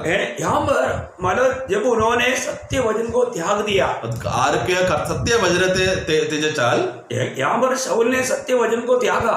ശൗൽ എന്ത് ചെയ്തു? സത്യവചനത്തിന് അവൻ തുച്ഛമായി എണ്ണി. प्रभु ने जो बात कहा था वो बात नहीं माना. കർത്താവ് എന്താ അവനോട് പറഞ്ഞു അത് അവൻ കേട്ടില്ല. इसलिए क्या हुआ? അതുകൊണ്ട് എന്ത് പറ്റി? आपको मालूम है जब उसका 26 वचन में पहला शमूएल 15 वचन में हम देखते हैं कि നീ യഹോവയുടെ വചനത്തെ തള്ളിക്കളഞ്ഞതുകൊണ്ട് യഹോവ നിന്നെയും ഇസ്രായേലിലെ രാജസ്ഥാനത്ത് നിന്നും തള്ളിക്കളഞ്ഞിരിക്കുന്നു. अब यहाँ पर इतना क्लियर मतलब हिंदी में नहीं आया, शायद मराठी में आया होगा. पहला शमूएल 15 वचन हिंदी में भी पढ़िएगा. मतलब तूने यहोवा का वचन को, शमूएल ने शाऊल से कहा, मैं तेरे साथ न लौटूंगा क्योंकि तूने यहोवा की बात को तुच्छ जाना है. तूने यहोवा की बात को तुच्छ जाना है और यहोवा ने तुझे इस्राएल का राजा होने के लिए तुच्छ जाना है. वेरी गुड, करेक्ट आया. हाँ, तुझको इसराइल के राजा होने से तुझे जाना बोलेगा तो तुझे उस पद से प्रभु ने निकाल दिया. അപ്പൊ ഞാനും നിന്നെ, നീ എന്നെ ത്യജിച്ചോണ്ട് ഞാൻ നിന്നെ രാജാവായിട്ട് ത്യജിക്കുന്നു. അതായത് നിനക്ക് തന്ന പദവിയിൽ നിന്ന് ഞാൻ നിന്നെ മാറ്റിക്കളയുന്നു. प्रियो, ये सर्व पुराने नियम के लिए बात नहीं, नया नियम में भी यही बात है. वचन जो व्यक्ति छोड़ देगा प्रभु उनको भी छोड़ देगा. പ്രിയപ്പെട്ടവർ, ഇത് പഴയ നിയമത്തിലുള്ള കാര്യം മാത്രമല്ല, പുതിയ നിയമത്തിന്റെ ഒരു തത്വമാണ്. ആരൊക്കെ ദൈവത്തിനെ തുച്ഛീകരിക്കുന്നോ ദൈവം അവരെ തുച്ഛമായി എണ്ണപ്പെടും. आपको मालूम है जब यहूदी लोग उनको जो सुसमाचार दिया गया उन्होंने क्या किया? उन्होंने सुसमाचार को इंकारा. നമ്മൾ അറിയാലോ, യഹൂദന്റെ സന്നിധിയിൽ സുവിശേഷമായിട്ട് വിശ്വാസികൾ പോകുമ്പോൾ, അപ്പോസ്തലന്മാരൊക്കെ പോകുമ്പോൾ അവർ വചനം തുച്ഛമായി എണ്ണി. हम लोग प्रेरितों का उसका 13 अध्याय का 46 वचन पढ़ेंगे. അപ്പോസ്തലരുടെ പ്രവൃത്തി 13:46, ആക്ട്സ് 13:46. അപ്പോൾ പൗലോസും ബർന്നബാസും ധൈര്യം കൊണ്ട് ദൈവവചനം ആദ്യം നിങ്ങളോട് പറയുന്നത് ആവശ്യമായിരുന്നു, എന്നാൽ നിങ്ങൾ അതിനെ തള്ളിക്കളഞ്ഞ് തന്നെ തള്ളി നിങ്ങളെ തന്നെ നിത്യജീവന് അയോഗ്യർ എന്ന് വിധിച്ചു കളഞ്ഞതിനാൽ ഇതാ ഞങ്ങൾ ജാതികളിലേക്ക് തിരിയുന്നു. तब पौलुस और बरनबास ने निर्डर होकर कहा, अवश्य था कि परमेश्वर का वचन पहले तुम्हें सुनाया जाता, परंतु जब तुम उसे दूर हट जाते हो और अपने को अनंत जीवन के योग्य नहीं ठहराते तो देखो हम अन्य जातियों की ओर फिरते हैं. देखिए यहाँ पर शाऊल ने प्रभु का वचन को इनकारा, प्रभु ने उसको राजा पदवी से निकाला. നമ്മൾ ആദ്യം വായിച്ചത് ശൗൽ ദൈവത്തിന്റെ വചനത്തെ അവൻ കേട്ടില്ലാത്തതുകൊണ്ട് അവൻ അത് തുച്ഛമായി എണ്ണിയുകൊണ്ട് ദൈവം അവനെ രാജാവിന്റെ പദവിയിൽ നിന്ന് മാറ്റിക്കളഞ്ഞു. अभी यहाँ पर पौलुस और बरनबास യഹൂദിയോं को प्रभु का वचन सुनाया. ഇവിടെ പൗലോസും ബർന്നബാസും ദൈവത്തിന്റെ ശക്തിയാൽ അവർ ഇസ്രായേലിനോട് ദൈവത്തിന്റെ വചനം പറഞ്ഞപ്പോൾ, लेकिन उन्होंने उनको इनकार. എന്നാൽ അവരെന്ത് തുച്ഛമായി എണ്ണി. वो अपने आप को अनंत जीवन के लिए अयोग्य ठहराया. അവർ നിത്യജീവന് വേണ്ടിയിട്ട് അവർ തന്നെ അയോഗ്യമായി എണ്ണി. इसलिए बोलते हैं हम जाति की ओर जाते हैं. അതുകൊണ്ട് അവർ പറയുക നമ്മൾ അന്യജാതിയുടെ അടുത്തേക്ക് പോവാണ്. प्रियो, ये कितना अनोखी बात है. ഇതെത്ര ശ്രേഷ്ഠമുള്ള കാര്യമല്ലേ. आज भी जो लोग जो वचन सुनता है, मैं आपको बताना चाहता हूँ, इस वचन पर विश्वास करना एक बहुत बड़ा प्रभु का अनुग्रह है. ആമേൻ. അതുകൊണ്ട് പ്രിയപ്പെട്ടവർ, ഇന്ന് ആരൊക്കെ വചനം കേൾക്കുന്നോ അവർ ദൈവത്തിനെ വിശ്വസിക്കാനുള്ള അവസ്ഥ വരുന്നത് ദൈവത്തിൽ നിന്നുള്ള ഏറ്റവും വലിയ അനുഗ്രഹമുള്ള കാര്യമാണ്. इस वचन को विश्वास करने का अर्थ उस वचन को मानना. കാരണം ഈ വചനത്തെ വിശ്വസിക്കുക എന്ന് പറഞ്ഞാൽ ഈ വചനത്തെ സ്വീകരിക്കുകയാണെന്ന്. यहूदी लोगों ने उस वचन पर उन्होंने स्वीकारा नहीं, उस पर विश्वास नहीं किया. യഹൂദന്മാർ അവരെന്ത് ചെയ്തു? ഈ വചനത്തെ അവർ കേട്ടിട്ടും അവർ അംഗീകരിച്ചില്ല, അതിന് തുച്ഛമായി എണ്ണി. तो यहाँ पर प्रेरित लोग जातियों की तरफ मुड़ा। അതുകൊണ്ട് നമ്മൾ നോക്കുന്ന അപ്പോസ്തലന്മാർ ജാതികളുടെ അടുത്തേക്ക് അവർ മറിഞ്ഞു. तो वहां पर क्या हुआ? അവിടെ എന്ത് പറ്റി? उसका 48 13 अध्याय का 48 13:48 ആക്ട്സ് 13:48. ജാതികൾ ഇത് കേട്ട് സന്തോഷിച്ചു, ദൈവവചനത്തെ മഹത്വപ്പെടുത്തി നിത്യജീവനായി നിയമിക്കപ്പെട്ടവരെല്ലാവരും വിശ്വസിച്ചു. यह सुनकर अन्य जातीय आनंदित हुए और परमेश्वर के वचन की बड़ाई करने लगे और जितने अनंत जीवन के लिए ठहराए गए थे उन्होंने विश्वास किया. Praise the Lord. मैं आपको एक बात बताना चाहता हूँ. ഒരു പ്രിയപ്പെട്ടവർ ഞാൻ ഒരു കാര്യം പറയാൻ ആഗ്രഹിക്കുന്നു. प्रभु ने जिनको अनंत जीवन के लिए नियुक्त किया, वो जाति के लोगों ने इस सत्य वचन को अपने जीवन में स्वीकारा, उन्होंने विश्वास किया. അവിടെ നമ്മൾ വായിക്കുന്ന ആരൊക്കെ ദൈവം ജാതികളിൽ നിന്ന് നിത്യജീവന് വേണ്ടി നിയുക്തം ചെയ്തോ അവരെല്ലാവരും വിശ്വസിച്ചു ആനന്ദത്തോടെ സ്വീകരിച്ചു. प्रभु के वचन को स्वीकारना, उस पर विश्वास करना, उस पर चलना कितना धन्यवाद है. ദൈവത്തിന്റെ വചനത്തെ സ്വീകരിക്കുകയും അതിന് വിശ്വസിക്കുകയും അതനുസരിച്ച് നടക്കുന്നത് ഒരു വിശ്വാസിക്ക് വേണ്ടി എത്ര വലിയ ധന്യമുള്ള ഒരു കാര്യമാണ്. प्रियो, इस वचन मानने के समय में हमें कई प्रकार का प्रतिकूल आएगा, कष्ट आएगा, क्लेश आएगा. കാരണം ഈ വചനം നമ്മൾ കേൾക്കുമ്പോൾ നമുക്ക് ഈ കേൾക്കാൻ ഇരിക്കാനായിട്ട് ഒത്തിരി കാര്യങ്ങൾ വിരുദ്ധമായിട്ടും ഉള്ള കാര്യം നമ്മുടെ ജീവിതത്തിൽ കഷ്ടങ്ങളായിട്ട് വരും. इस वचन को पालन करके आगे बढ़ना इतना आसानी बात नहीं. കാരണം ഈ വചനത്തെ നമ്മൾ വിശ്വസിച്ച് അതനുസരിച്ച് നടക്കണം എന്നുള്ള കാര്യം അതിനകത്ത് പെട്ടെന്നുള്ള ഒരു കാര്യമല്ല. परंतु मैं बार-बार एक बात बताना चाहता हूँ, आपके पास जो भी प्रभु के ये सत्य वचन आता है, प्रियो, हमें उस वचन को थामा रहना चाहिए. അതുകൊണ്ട് പ്രിയപ്പെട്ട നമ്മൾ എപ്പോഴും കർത്താവിന്റെ സത്യവചനം നമ്മുടെ സന്നിധിയിൽ വരുമ്പോൾ അതിനെ മുറുകെ പിടിക്കണം എന്നുള്ള കാര്യം നമ്മൾ ചെയ്യണം. ഞാൻ ഫിലദൽഫിയ मंडली को जो प्रभु कहता है प्रकाशित वाक्य 3 अध्याय का 10 वचन में, ഫിലദൽഫിയ സഭയിൽ കർത്താവ് ഒരു കാര്യം പറയുമ്പോൾ റെവലേഷൻ 3:10 സഹിഷ്ണുതയെ കുറിച്ചുള്ള എന്റെ വചനം നീ കാത്തുകൊണ്ടതിനാൽ ഭൂമിയിൽ വസിക്കുന്നവരെ പരീക്ഷിക്കേണ്ടതിന് ഭൂതലത്തിൽ എങ്ങും വരുവാനുള്ള പരീക്ഷാകാലത്ത് ഞാനും നിന്നെ കാക്കും. तूने मेरे धीरज के वचन को थामा है, इसलिए मैं भी तुझे परीक्षा के उस समय बचाए रखूंगा जो पृथ्वी पर रहने वालों के परखने के लिए सारे संसार पर आने वाली है. प्रियो, आखिरी घड़ी में आया हुआ हमारे लिए ये वचन बहुत मतलब चेतावनी के शब्द है. അതുകൊണ്ട് പ്രിയപ്പെട്ട അന്ത്യ സമയത്തുള്ള ഈ സമയത്ത് നമുക്ക് ഒരു ഈ വചനം നമുക്ക് വരുമ്പോൾ അത് എത്ര ശക്തമുള്ള ഒരു വചനമാണല്ലോ. क्योंकि धीरज की इस वचन को थामा रहना. സഹിഷ്ണുതയുടെ വചനം നീ എന്ത് ചെയ്തു? നീ കാത്തു. तो हमें इस बात को जानना है कि ये वचन को उसमें बना रहने के लिए हमें क्या चाहिए? धैर्य, धीरज, धैर्य चाहिए. इसके लिए ये वचन को थामे रखने के लिए हमें क्या चाहिए? सहनशीलता. അല്ല, ഈ വചനത്തിനെ നമ്മൾ പിടിച്ചു വെക്കാൻ നമുക്ക് എന്തിനാ വേണം? സഹനശീലത, ധൈര്യം വേണം. बहुत बड़ी बात है. അത്ര വലിയ കാര്യമാണ്. अभी आपको मालूम है आज बहुत लोग डरपोक लोग. ഇന്ന് നമുക്കറിയാം ഒത്തിരി ആൾക്കാർ പറഞ്ഞാൽ അവർ ചില പെട്ടെന്ന് പേടിച്ചു പോകും. ओ मंडली में आने के टाइम पर बहुत हिम्मत दिखाता है. അവർ സഭയിൽ വരുമ്പോൾ ഒത്തിരി സാഹസം കാണിക്കും. परंतु बाहर निकल कर कभी किसी को भी एक बार भी प्रभु यीशु मसीह का गवाही नहीं देगा. എന്നാൽ വെളിയിൽ പോയി കഴിഞ്ഞാൽ ഒരിക്കലും ഒരു പ്രാവശ്യമെങ്കിലും വെളിയിൽ പോയിട്ട് ജനങ്ങളോട് അന്യജാതികളോട് അവർ സുവിശേഷം പറയത്തില്ല. हमारा सबसे बड़ा कर्तव्य है प्रभु यीशु मसीह का गवाही देना. കാരണം നമ്മുടെ ഏറ്റവും വലിയ ജോലി കർത്തവ്യമാണ് നമ്മൾ മറ്റേ ആൾക്കാർ അന്യജാതികളെ നമ്മൾ സുവിശേഷം പറയണം. क्योंकि हम प्रभु के लिए फल लाना है. കാരണം നമ്മൾ ദൈവത്തിന് വേണ്ടിയിട്ട് ഫലം പ്രകടിപ്പിക്കണം. और भी हमें आत्मा को मसीह में जीतना है. ഇനി ആത്മാവിനെ നമ്മൾ ക്രിസ്തുവിന് വേണ്ടി നമ്മൾ അവരെ ജയിക്കണം. परंतु अगर हम ऐसा फल लाने वाला अनुभव में नहीं है तो हम प्रभु की बातों से बहुत दूर गया. എന്നാൽ ഈ രീതിയിലുള്ള ഫലം പ്രകടിപ്പിക്കാനുള്ള അവസ്ഥയിൽ നമ്മൾ ഇല്ലെങ്കിൽ നമ്മൾ ദൈവത്തിന്റെ വചനത്തിൽ നിന്ന് ഒത്തിരി ദൂരെയാണ് നിൽക്കുന്നത്. प्रभु ने मुझको चुना. കാരണം ദൈവം എന്നെ തെരഞ്ഞെടുത്തു. सच में चुना है क्या? യഥാർത്ഥമായി തെരഞ്ഞെടുത്തിട്ടുണ്ടോ? जब दूसरा पत्रोस पहला अध्याय का 10-11 वचन, 1 പത്രോസ് 1 അധ്യായം അതിന്റെ 10-11. First second Peter chapter 1 verse 10 and 11. അതുകൊണ്ട് സഹോദരന്മാരെ, നിങ്ങളുടെ വിളിയും തിരഞ്ഞെടുപ്പ് ഉറപ്പാക്കുവാൻ അധികം ശ്രമിപ്പിൻ.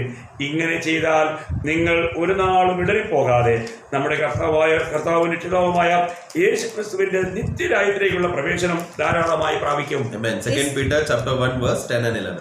इस कारण हे भाइयों, अपने बुलाए जाने और चुन ले जाने को सिद्ध करने का भली भांति यत्न करते जाओ, क्योंकि यदि ऐसा करोगे तो कभी ठोकर न खाओगे, वरन इस रीति से तुम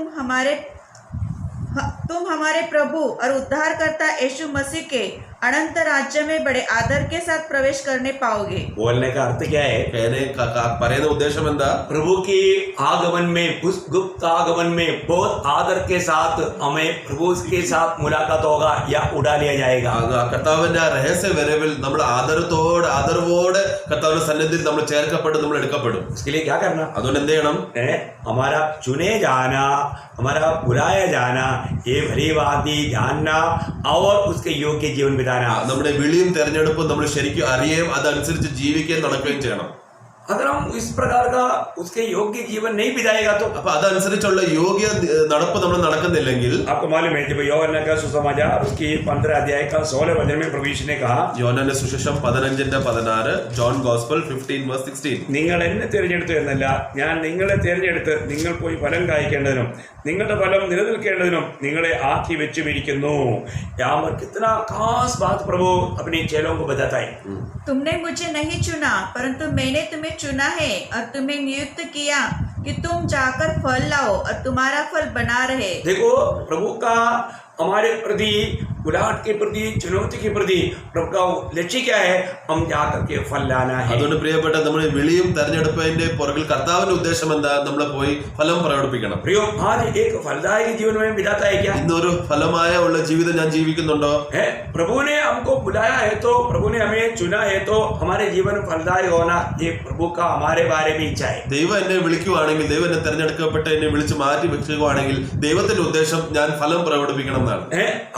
हम कब ये जो फल हमारा कोई परिश्रम की फल नहीं. ഈ ഫലം എന്ന് പറഞ്ഞാൽ നമ്മൾ പ്രവൃത്തി ചെയ്തിട്ടുള്ള ഫലം ഉത്ഭവിക്കുന്ന കാര്യങ്ങളല്ല. ये प्रभु में बना रहने के द्वारा होने वाला फल है. ഇത് ദൈവത്തിൽ വസിച്ച് കഴിയുമ്പോൾ ആ വസിക്കുന്ന മുഖാന്തരം ഉൾപ്പെടമായി ഇരിക്കുന്ന ഒരു ഫലത്തിന്റെ കാര്യമാണ്. आज बहुत लोग प्रभु में बना ना रहने के कारण एक फलदायक जीवन नहीं बिता पाते. ഇന്ന് അനേകർ കർത്താവിൽ വസിക്കാത്തതുകൊണ്ട് ഒരു ഫലമായ ഉള്ള ജീവിതം അവർക്ക് ജീവിക്കാൻ പറ്റുന്നില്ല. क्योंकि वो प्रभु के सत्य वचन के अनुसार जीवन नहीं बिताता. കാരണം ദൈവത്തിന്റെ സത്ത വചനം അനുസരിച്ച് അവർ ജീവിക്കുന്നില്ല. प्रभु चाहता है कि ये वचन हमारे में रहना और हम प्रभु में रहना. കാരണം കർത്താവിന്റെ ആഗ്രഹം എന്താ? ഈ വചനം നമ്മുടെ ഉള്ളിലും നമ്മൾ കർത്താവിനുള്ളിലും കർത്താവ് നമ്മളിലും വസിക്കണം എന്നാണ്. इसका मतलब हम उस वचन को मानकर चलना. അതിന്റെ അർത്ഥം എന്താ? നമ്മൾ ആ വചനത്തിൽ വസിച്ച് അതിനനുസരിച്ച് ജീവിക്കണം. यहाँ पर बहुत सरल रूप में समझ सकता ഇവിടെ है. സ്പഷ്ടമായിട്ട് ആ കാര്യങ്ങൾ എഴുതിയിട്ടുണ്ട്. उसकी 15 का 5 वचन पढ़िए. 15:5 ജോൺ ഗോസ്പൽ 15:5 मैं दाख लेता हूँ, तुम डालियाँ हो.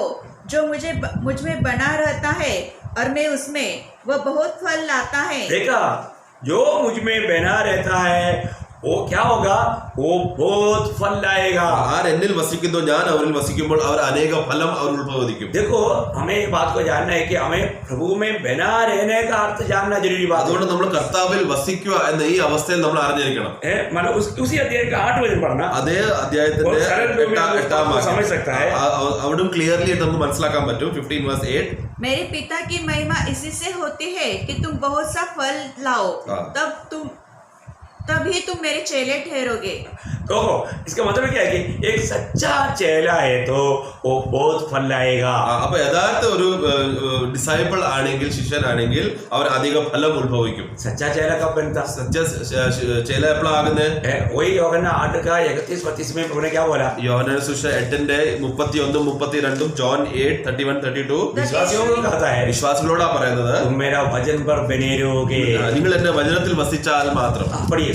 तब यीशु ने उन यहूदियों से जिन्होंने उस पर विश्वास किया था कहा, यदि तुम मेरे वचन में बने रहोगे तो सचमुच मेरे चेले ठहरोगे.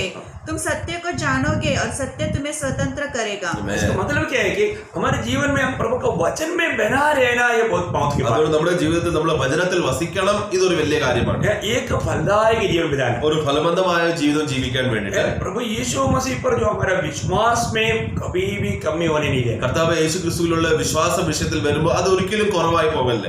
कौन हमारे प्रभु में बना रहता है? കർത്താവിൽ ആരാ വസിച്ചിരിക്കുന്നത്? उसका और भी एक साइड में आपको बताऊंगा क्योंकि आपको क्लियर होने के लिए पहले യോഹന്നാൻ 4:15 पढ़िए. അതിന് വേറെ ഒരു വശം കൂടെ അതിന് ഒന്ന് യോഹന്നാൻ 4:15 ഫസ്റ്റ് ജോൺ ചാപ്റ്റർ 4:15 യേശു ദൈവത്തിൽ നിന്ന് സ്വീകരിക്കുന്നവരിൽ ദൈവവും അവൻ ദൈവത്തിലും വസിക്കുന്നു. ആമേൻ.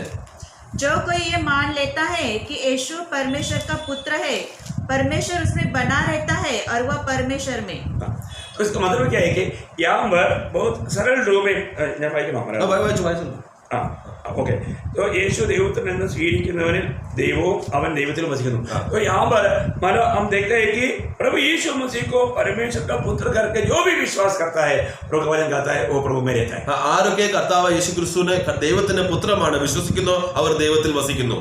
इसका मतलब बहुत गहरा है അപ്പൊ ഇതിന്റെ അർത്ഥം ഏറ്റവും വലിയ ആഴമുള്ള കാര്യമല്ലേ? है ना। यीशु परमेश्वर का पुत्र करके जो विश्वास किया वही वास्तव में उद्धार पाया। കാരണം ആരൊക്കെ യേശു ദൈവത്തിന്റെ പുത്രനാണെന്ന് വിശ്വസിക്കുന്നു അവരല്ലേ രക്ഷിക്കപ്പെടുന്നത്. वही वास्तव में मानव धर्मी बना। അവരെന്നെ നീതിമാന്മാരായില്ലേ? जब मानव रोमियो 5 अध्याय का 12 वचन, റോമാലേഖനം 5:1, Romans chapter 5:1. अतः जब हम विश्वास से धर्मी ठहरे तो अपने प्रभु यीशु मसीह के द्वारा परमेश्वर के साथ मेल रखे। देखा, विश्वास के द्वारा धर्मी ठहरे। വിശ്വാസം മുഖാന്തരം നമ്മൾ നീതീകരിക്കപ്പെട്ടു. तो इसका मतलब प्रभु यीशु मसीह में जो विश्वास है हमें धर्मी बनाता है। അതുകൊണ്ട് കർത്താവ് യേശു ക്രിസ്തുവിൽ ആരൊക്കെ വിശ്വസിക്കുന്നു അവർ നീതിമാന്മാരായി. वो क्या विश्वास है? അതെന്തോ വിശ്വാസം? यीशु मसीह परमेश्वर का पुत्र है। യേശു ക്രിസ്തു ദൈവത്തിന്റെ പുത്രനാണ്. मंडली किस पर खड़ा है? സഭ ഏത് കാര്യത്തിലാണ് നിൽക്കുന്നത്? पत्रोस के ऊपर नहीं, പത്രോസിന്റെ മേളിലല്ല. पत्रोस ने जो विश्वास का घोषणा किया उस घोषणे पर वो मंडली खड़ा है। പത്രോസ് എന്തോ സാക്ഷ്യം പറഞ്ഞു, അതോ എന്തോ അംഗീകരിച്ചു കർത്താവിന്റെ സന്നിധിയിൽ പറഞ്ഞത്, ആ വാക്ക് ആണ് പാറ. ये बात आपको मालूम है? ഈ കാര്യങ്ങൾ നിങ്ങൾക്ക് അറിയാലോ. जब मत्ती उसका 16 अध्याय, മത്തായി സുവിശേഷം 16 അധ്യായം, മാത്യു ചാപ്റ്റർ 16, उसका समझने के लिए उसका 17-18 वचन पढ़ेंगे। അതിന്റെ 17-18. यीशु ने उसको उसका 16 മാത്യു ചാപ്റ്റർ 16 verse 16 to 18. ശിമോൻ പത്രോസ്, നീ ജീവനുള്ള ദൈവത്തിന്റെ പുത്രനായ ക്രിസ്തു എന്ന് ഉത്തരം പറഞ്ഞു. യേശു അവനോട്, പ്രിയവന ശിമോനെ, നീ ഭാഗ്യവാൻ, ജഡരക്തങ്ങളല്ല സ്വർഗസ്ഥനായ എൻ്റെ പിതാവത്രേ നിനക്ക് ഇത് വെളിപ്പെടുത്തിയത്. നീ പത്രോസ് ആകുന്നു, ഈ പാറമേൽ ഞാൻ എൻ്റെ സഭയെ പണിയും. शिमोन पतरस ने उत्तर दिया, तू जीवित परमेश्वर का पुत्र मसीह है। यीशु ने उसको उत्तर दिया, हे शिमोन योना के पुत्र, तू धन्य है, क्योंकि मांस और लहू ने नहीं परंतु मेरे ही पिता ने जो स्वर्ग में है यह बात तुझ पर प्रकट की है। देखिए, प्रभु यीशु मसीह परमेश्वर का पुत्र है करके जो भी सुसमाचार सुनकर विश्वास करता है वो व्यक्ति मंडली का सदस्य बन जाता है। ആമേൻ. അതുകൊണ്ട് ആരൊക്കെ വിശ്വസിക്കുന്ന യേശു ക്രിസ്തു ദൈവത്തിന്റെ പുത്രനാണെന്ന് ആര് വിശ്വസിക്കുന്നോ അവർ ദൈവത്തിന്റെ സഭയുടെ ഭാഗമായി. क्योंकि ये प्रकाश प्रभु देता है। കാരണം ഈ പ്രകാശനം ദൈവമാണ് തരുന്നത്. पुत्र को पिता प्रकट करता है, പുത്രനെ വെളിപ്പെടുത്തി തരുന്ന പിതാവാണ്, और पिता को पुत्र प्रकट करता है। പിതാവിനെ വെളിപ്പെടുത്തി തരുന്നത് പുത്രനാണ്. आमेन। ये बहुत बड़ी बात है। ഇത് എത്ര ശ്രേഷ്ഠമുള്ള കാര്യമല്ലേ? जब तक आपको मालूम है, जब पिता आकर्षित करते बिना कोई पुत्र के पास नहीं आ सकता करके യോഹന്നാൻ 6:44 में पढ़ता है। യോഹന്നാന്റെ സുവിശേഷം 6 അധ്യായം അതിന്റെ 44 നമ്മൾ വായിക്കുന്നത്, പിതാവ് ആകർഷിക്കാതെ ആരും പുത്രനടുത്ത് വരാൻ പറ്റത്തില്ല. इसका मतलब क्या है कि पुत्र के पास आने के लिए पिता का अनुग्रह चाहिए। അതുകൊണ്ട് പുത്രന്റെ സന്നിധിയിൽ വരണമെങ്കിൽ പിതാവിന്റെ സമ്മതം, പിതാവിന്റെ അനുഗ്രഹം വേണം. और वही बात गलातियों 1:15-16 में पौलुस ने गवाही दिया कि पिता ने मुझे पुत्र को प्रकट करके दिया। അതേ കാര്യം നമ്മൾ ഗലാത്യ ലേഖനം 1:15-16 നമ്മൾ വായിക്കുന്നത്, ഇത് പിതാവിനെ ഭാവിച്ചു, ദൈവത്തിനെ ഭാവിച്ചു, പുത്രൻ എന്നിൽ വെളിപ്പെട്ട് കിട്ടാൻ വേണ്ടിട്ട്. वो प्रकाश यीशु मसीह के लिए एक अच्छा गवाही का जीवन बिताने के लिए प्रेरित पौलुस का कारण हुआ। ആ പ്രകാശനം കിട്ടിയപ്പോൾ പൗലോസിന്റെ ദൈവസന്നിധി നല്ല സാക്ഷ്യപൂർവമായ ജീവിതം ജീവിക്കാൻ അത് അവന് സഹായിച്ചു. आज वो प्रकाश आपको प्रभु ने दिया है। ഇന്ന് ആ പ്രകടീകരണം, ആ പ്രകാശം ദൈവം നമുക്ക് തന്നിട്ടുണ്ടോ? നിങ്ങൾക്ക് തന്നിട്ടുണ്ടോ? उस प्रकाश पाते बिना हम मसीह का योग्य जीवन नहीं बिता पाए। കാരണം ആ സത്യപ്രകാശം നമുക്ക് കിട്ടിയില്ലെങ്കിൽ നമുക്ക് കർത്താവിന് വേണ്ടിയിട്ട് യോഗ്യമായ രീതിയിൽ നടക്കാൻ പറ്റത്തില്ല. मंडली हमेशा इस प्रकाश पाए हुए लोगों का झुंड है। ആമേൻ. സഭാത് പറയുമ്പോൾ ഈ പ്രകടീകരണം കിട്ടിയ ഒരു കൂട്ടരുടെ സംഘമാണ്. तभी वो एक विजय जीवन बिता पाता है। എന്നാലേ നമുക്ക് ഒരു വിജയപൂർവമായ ജീവിതം നമുക്ക് ജീവിക്കാൻ പറ്റുള്ളൂ. प्रियो, हम लोगों को प्रभु ने दुनिया से अलग किया। കാരണം പ്രിയപ്പെട്ടവരെ, ദൈവം നമ്മളെല്ലാവരും ഈ ലോകത്തിൽ നമ്മൾ മാറ്റി വെച്ചേക്കുവാണ്. प्रभु का योग्य, प्रभु ने जो जीवन हमें दिया वो आदर्श के अनुसार जीने के लिए। കർത്താവ് ഏത് കാര്യം ഉദ്ദേശിക്കുന്നു ആ ഉദ്ദേശമായിട്ട് നമ്മൾ സമാനപൂർവ്വ യോഗ്യ രീതിയിൽ നടക്കാൻ വേണ്ടിയിട്ട് अभी भी हम ये दुनिया में रहता है। ഇപ്പോഴും നമ്മൾ ഈ ലോകത്തിലാണ് ജീവിക്കുന്നത്. हम दुनिया के, എന്നാൽ നമ്മൾ ലോകക്കാരനല്ല. जब യോഹന്നാൻ 15 अध्याय का 19 वचन में, യോഹന്നാന്റെ സുവിശേഷം 15:19, John 15:19, നിങ്ങൾ ലോകക്കാരായിരുന്നുവെങ്കിൽ ലോകം തനിക്ക് സ്വന്തമായതിനെ സ്നേഹിക്കുമായിരുന്നു. എന്നാൽ നിങ്ങൾ ലോകക്കാരായിരിക്കാതെ ഞാൻ നിങ്ങളെ ലോകത്തിൽ നിന്നും തിരഞ്ഞെടുത്തതുകൊണ്ട് ലോകം നിങ്ങളെ പകയ്ക്കുന്നു. यदि तुम संसार के होते तो संसार अपनों से प्रेम रखता, परंतु इस कारण कि तुम संसार के नहीं वरन मैंने तुम्हें संसार में से चुन लिया है, इसलिए संसार तुमसे बैर रखता है। कितना करेक्ट है ना? എത്ര സത്യമുള്ള കാര്യമല്ലേ അത്? एक सच्चा मसीह जीवन बिताने वाला व्यक्ति को ये अनुभव है। യഥാർത്ഥമായിട്ട് വിശ്വാസ ജീവിതം സത്യമായിട്ട് ജീവിക്കുന്ന വിശ്വാസികൾക്ക് ഈ അനുഭവം അവർക്കുണ്ട്. क्योंकि ये दुनिया के साथ हम मित्रता नहीं बना सकते। കാരണം ഈ ലോകവുമായിട്ട് നമുക്ക് ഒരു കൂട്ടുകെട്ട് നമുക്ക് വെക്കാൻ പറ്റത്തില്ല. ये दुनिया के लोग जरूर हमें नफरत ഈ करेंगे। ലോകത്തിലെ ലോകീയ ആൾക്കാർ നമ്മളെ പകയ്ക്കും. क्यों? हम लोगों ने कुछ बुराई नहीं किया, നമ്മൾ എന്തിനും തെറ്റ് ചെയ്തോണ്ടാണോ? അല്ല. प्रभु यीशु मसीह के गवाही देते हैं। എന്താ നമ്മൾ കർത്താവ് യേശു ക്രിസ്തുവിനെ പറ്റി സാക്ഷ്യം പറയുന്നോണ്ടാണ്. सिर्फ हम अच्छा काम करते हैं, सब कुछ अच्छा है, लेकिन उसमें नहीं यीशु मसीह की गवाही देने के कारण वो लोग नफरत करते हैं। നമ്മൾ നല്ല കാര്യം ചെയ്തു, ഈ കാര്യം സമാജത്തിന് വേണ്ടി നല്ല കാര്യം ചിന്തിച്ചു, അതിനു വേണ്ടിയിട്ടല്ല നമ്മൾ കർത്താവ് യേശു ക്രിസ്തുവിനെ പറ്റി സുവിശേഷം നമ്മൾ പറയുമ്പോൾ, കർത്താവിനെ പറ്റി കാര്യങ്ങൾ പറയുമ്പോൾ ആ കാരണം മാത്രം മതി അവർ നമുക്ക് പകയ്ക്കാൻ. हम इतना बुरा काम करेगा तो भी हम मसीह की बात नहीं बोलेगा तो वो लोग बोलेगा ये अच्छा बोले। നമ്മൾ ലോകത്തിൽ എത്ര തെറ്റ് കാര്യങ്ങൾ ചെയ്താലും കർത്താവിന്റെ കാര്യം പറയില്ല. അതിൽ തെറ്റ് കാര്യം ചെയ്താലും ജനങ്ങൾ എന്ത് പറയും? ഇത് നല്ല ആളാന്ന് പറയും. आज बहुत लोगों की इच्छा क्या है? सब लोग मेरे बारे में अच्छा बोले। ഇന്ന് അനേകരുടെ അവരുടെ ഹൃദയ ആഗ്രഹം എന്താ? ജനങ്ങൾ, ലോകത്തിന്റെ ആൾക്കാർ എന്നെ പറ്റി നല്ല സാക്ഷ്യം പറയണം. हमें अच्छा गवाही होना चाहिए, നമുക്ക് നല്ല സാക്ഷ്യം ഉണ്ടായിരിക്കണം, അത് ശരിയാണ്.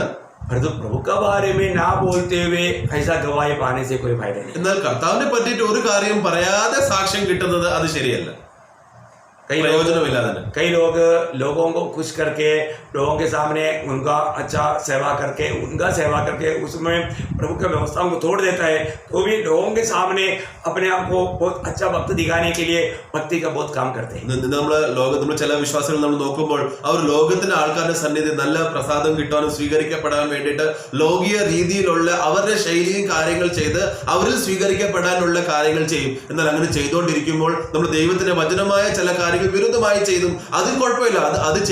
ദൈവവിരുദ്ധമായി ചെയ്തിട്ടും ലോകത്തിന്റെ ആൾക്കാർ നമ്മൾ സ്വീകരിക്കണം, അവർ നമ്മൾ നല്ല നല്ല കാര്യങ്ങൾ പറയണമെന്ന് പറഞ്ഞ് അവരുടെ ഹൃദയ ആഗ്രഹം അനുസരിച്ച് അവർ ചെയ്യും. एग्जाम्पल बोलेगा तो ഉദാഹരണം പറയുവാണെങ്കിൽ अभी जैसे अभी जातियों का लोगों का कोई पर्व है, ഈ അന്യജാതികളുടെ അവർ എന്തോ ഉത്സവം വന്നു, उस समय में उन्होंने कुछ प्रसाद ला कर दिया, അവർ നമുക്ക് ഒരു ചെറിയ പ്രസാദം കൊണ്ടുവന്നു. तो हम लेना चाहिए नहीं लेना चाहिए? നമ്മളത് മേടിക്കണോ മേടിക്കണ്ടായോ? बहुत लोग क्या करता है, അനേകർ എന്ത് ചെയ്യും? उनको खुश करने के लिए बहुत खुशी के साथ वो थैंक यू बोल करके ले लेते हैं. അവരെ പ്രസാദിപ്പിക്കാൻ വേണ്ടിട്ട് എന്ത് ചെയ്യും? താങ്ക് യു എന്ന് പറഞ്ഞെങ്കിൽ താങ്ക് യു പറഞ്ഞിട്ടാണ് ആ പ്രസാദം എടുക്കുന്നത്. और वो उनके सामने खा भी लेते हैं. എന്നിട്ട് അവരുടെ മുമ്പിൽ അവർ തിന്നുകയും ചെയ്യും. वो लोग क्या बोलते हैं? എന്നിട്ട് അവരെന്ത് പറയും? प्रभु को मैंने धन्यवाद दिया था. അവർ പറയുന്നത് ഞാൻ ദൈവത്തിന് നന്ദി പറഞ്ഞിട്ടാ കഴിച്ചത്. प्रियो अलिया, ये कितना धोखा की बात. എന്നാലും എത്ര വഞ്ചനയുള്ള കാര്യമല്ലേ അത്? ये एक नया विश्वास से देखेगा तो आपका इस कृत्य में वो व्यक्ति मतलब प्रभु से दूर जाने के लिए तैयार नहीं है. ഈ ഒരു കാര്യം ഒരു പുതിയ ഒരു വിശ്വാസി കണ്ടു കഴിഞ്ഞാൽ അവൻ അത് ഇടർച്ചയായി മാറും, കർത്താവിന് ദൂരെ ആകാൻ ഇതൊരു കാരണം മതി. दूसरे एक एग्जाम्पल बोलेगा तो जैसे अभी जाति के लोगों का कुछ फंक्शन आने के लिए उनका मूर्ति खड़ा करने के लिए वो लोग कलेक्शन के लिए आता है. ചിലവർ വേറൊരു ഉദാഹരണം എന്ന് പറഞ്ഞു കഴിഞ്ഞാൽ ഈ അന്യജാതികളുടെ ഉത്സവം വരുമ്പോൾ അവരുടെ വിഗ്രഹത്തിന്റെ ഒരു ഉത്സവം വരും. ആ വിഗ്രഹം വെക്കാൻ വേണ്ടിയിട്ട് അവർ കളക്ഷന് വേണ്ടി നമ്മുടെ അടുത്ത് വരും. उस समय में चुपचाप वो कलेक्शन देते हैं. ആ സമയത്ത് എന്ത് ചെയ്യും? ആ വിഗ്രഹം വെക്കാൻ വേണ്ടിയിട്ടുള്ള പൈസ നമ്മൾ തന്നെ കൊടുക്കുക. इसका मतलब क्या हो गया? എന്നിട്ട് അവർ എന്ത് ചെയ്യുക? അതിന്റെ അർത്ഥം എന്താ? हम उनको खुश करके प्रभु का दिल को दुख दे रहे हैं. അവരെ സന്തോഷിപ്പിക്കാൻ വേണ്ടിയിട്ട് ദൈവത്തെ നമ്മൾ ദുഃഖിപ്പിക്കുക. प्रियो, आपके जीवन में शायद मुझे नहीं मालूम है इस प्रकार का परीक्षा में शायद आप कभी कभी धोखा भी खाया होगा. അതുകൊണ്ട് പ്രിയപ്പെട്ട ഈ പ്രകാരമുള്ള പരീക്ഷ നിങ്ങളുടെ ഇടയിൽ വരുമ്പോൾ ചിലപ്പോൾ നിങ്ങൾ വഞ്ചിച്ചു പോയി കാണുമായിരിക്കാം. मैं इसलिए आपको बताना चाहता हूँ അതുകൊണ്ട് പ്രിയപ്പെട്ടവർ ഞാൻ പറയാൻ ആഗ്രഹിക്കുന്നത് कि कई बातें हम वचन के द्वारा जानते हैं तो भी वो मानव लोगों को खुश करने के लिए, लोगों के सामने अपने आप को बहुत धर्मी दिखाने के लिए वे लोग प्रभु का वचन की व्यवस्था के खिलाफ काम करके दोषी ठहरते हैं. നമ്മൾ അനേക കാര്യങ്ങൾ ഇങ്ങനെ കർത്താവിന്റെ വചനം നമ്മൾ അറിഞ്ഞു കഴിഞ്ഞിട്ടും, വചനം ഇങ്ങനെയാണെന്ന് എഴുതി എന്ന് അറിഞ്ഞു കഴിഞ്ഞിട്ടും ജനങ്ങളെ പ്രസാദിക്കാൻ വേണ്ടിയിട്ട്, ലോകത്തിലെ ആൾക്കാരെ പ്രസാദിക്കാൻ വേണ്ടിയിട്ട് അവരുടെ ഇഷ്ടത്തെ നിവർത്തിക്കാൻ നോക്കും. प्रियो, हमारे जीवन में ऐसा कुछ भी बात होता है तो हम प्रभु का दिल को कितना दुख दिया. അതുകൊണ്ട് പ്രിയപ്പെട്ടവരെ നമ്മുടെ ഉള്ളിൽ ഇങ്ങനെ ജീവിതത്തിലുള്ള ഇങ്ങനെ കാര്യങ്ങൾ ഉണ്ടെങ്കിൽ നമ്മൾ എത്ര പ്രാവശ്യം കർത്താവിനെ ദുഃഖിപ്പിച്ചിട്ടുണ്ട്? कई बातों में അങ്ങനെ അനേക കാര്യങ്ങളുണ്ട്. मैं आपको कुछ बात जल्दी बताऊंगा जो कि हमारे जीवन में हो सकता है हमें सुधरने के लिए हो तो हमें सुधारना चाहिए. അതുകൊണ്ട് പെട്ടെന്ന് ഞാൻ ഒരു കാര്യം പറയാൻ ആഗ്രഹിക്കുന്നത് പറഞ്ഞാൽ, കാരണം ഈ കാര്യം കേട്ട് കഴിഞ്ഞാൽ നമ്മുടെ ജീവിതത്തിൽ ചിലപ്പം മാറ്റം അല്ലെങ്കിൽ മാനസാന്തരം വരാൻ കാരണം കാണും. जब एफेसियों के पत्री 5 अध्याय എഫേസ്യ ലേഖനം 5-ാം അധ്യായം उसका 3 से 7 3 തൊട്ട് 7 വരെ, എഫേഷ്യൻസ് ചാപ്റ്റർ 5 verse 3 to 7. उसको विस्तार से बोलने के लिए समय नहीं, लेकिन मैं आपको जल्दी पढ़ाता हूँ. അതിന് എക്സ്പ്ലെയിൻ ചെയ്യാൻ എനിക്ക് സമയമില്ല, ഞാൻ ജസ്റ്റ് വായിപ്പിക്കാൻ ആഗ്രഹിക്കുന്നുള്ളൂ.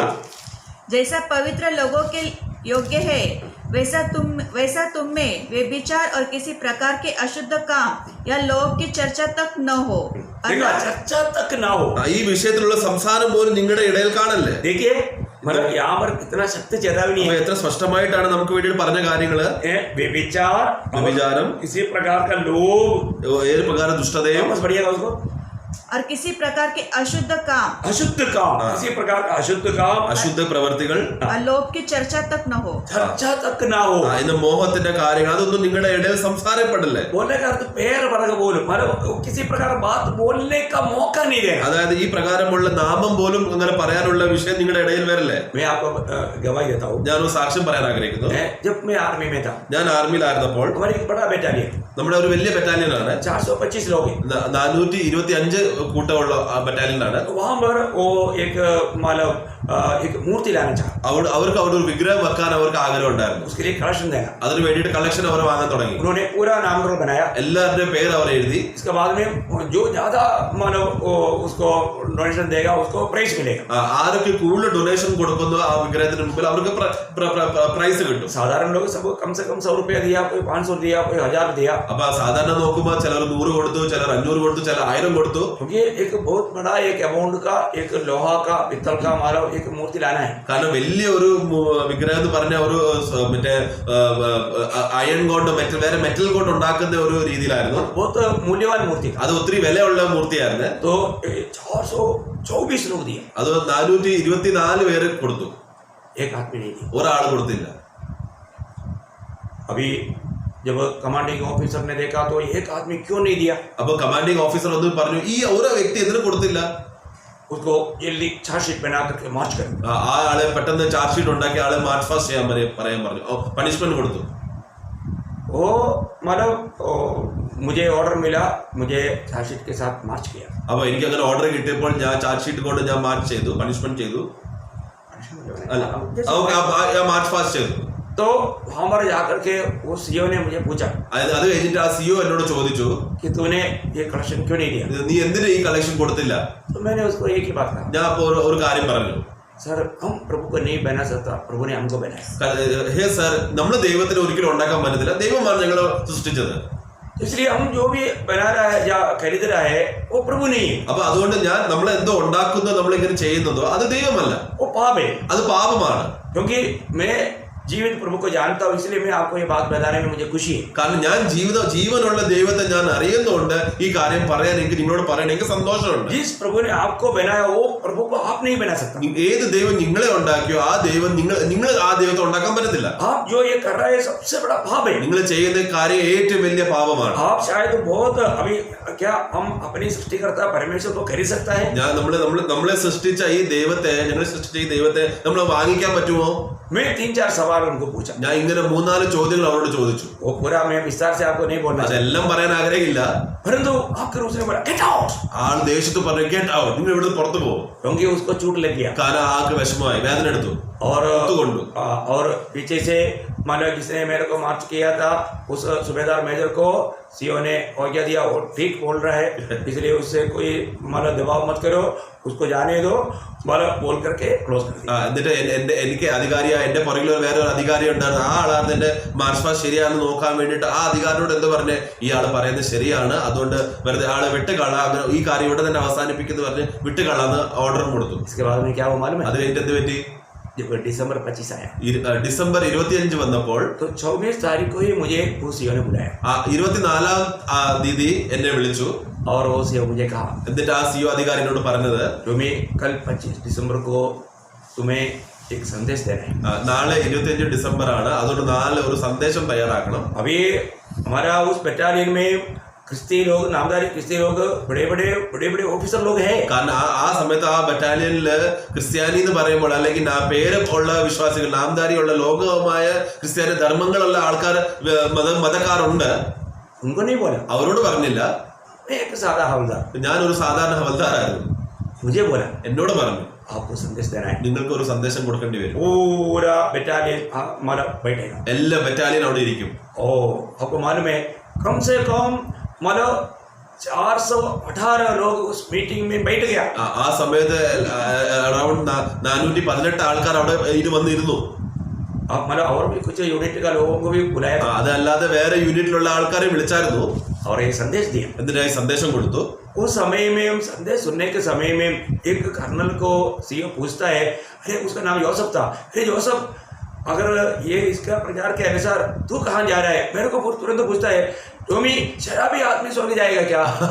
അപ്പൊ ഈ സന്ദേശം കേട്ട് കഴിഞ്ഞിട്ട് നമ്മുടെ അവിടുത്തെ ഒരു കേർണൽ വേറെ ഒരു യോസഫ് എന്ന് പറയുന്ന ഒരു വേറെ കാത്തലിക്കിന്റെ ഒരു കേർണൽ ആയിരുന്നു. ആരോട് ചോദിച്ചു, സാർ ഈ ടോമി പറയുന്ന ഈ ആള് നമ്മുടെ അമൽദാർ ഇപ്പൊ പ്രസംഗിച്ച കാര്യം അത് അങ്ങ് അനുസരിച്ചാണെങ്കിൽ നീ ഒരു ക്രിസ്ത്യാനിയല്ലേ പറയുന്നത്, നീ എവിടെ പോകുന്നു അങ്ങനെ പറഞ്ഞു കഴിഞ്ഞിട്ട് പെട്ടെന്ന് എന്നോട് ചോദിക്കുവാണ്, ടോമി ഈ കള്ള് കുടിയന്മാർ എവിടെ പോകും? तो मैंने उनको क्लियर बोला कि सर और नरक जाएंगे. ഞാൻ അവിടെ ക്ലിയർലി പറഞ്ഞു, സാറേ അവർ നരകത്തിലേ പോവുള്ളൂ. मतलब मैंने वचन पढ़ करके बताया, ഞാൻ വചനം വായിച്ചിട്ടാണ് പറഞ്ഞത്. मतलब पहला कोरिन्थी उसका 6 अध्याय का 9-10 वचन. 1 कोरिन्थर അതിന്റെ 6-ാം അധ്യായം അതിന്റെ 9-10 എഴുതിയിട്ടുണ്ടല്ലോ. आपको मालूम, आप थोड़ा पढ़िएगा जल्दी हिंदी में. क्या तुम नहीं जानते कि अन्यायी लोग परमेश्वर के राज्य के वारिस न होंगे? धोखा न खाओ, न वेश्यागामी, न मूर्ति पूजक, न परश्रीगामी, न लुच्चे, न पुरुषगामी, न चोर, न लोभी, न पियक्कड़, देखिए पियक्कड़. आगे न गाली देने वाले, न अंधे ये लोग गाली.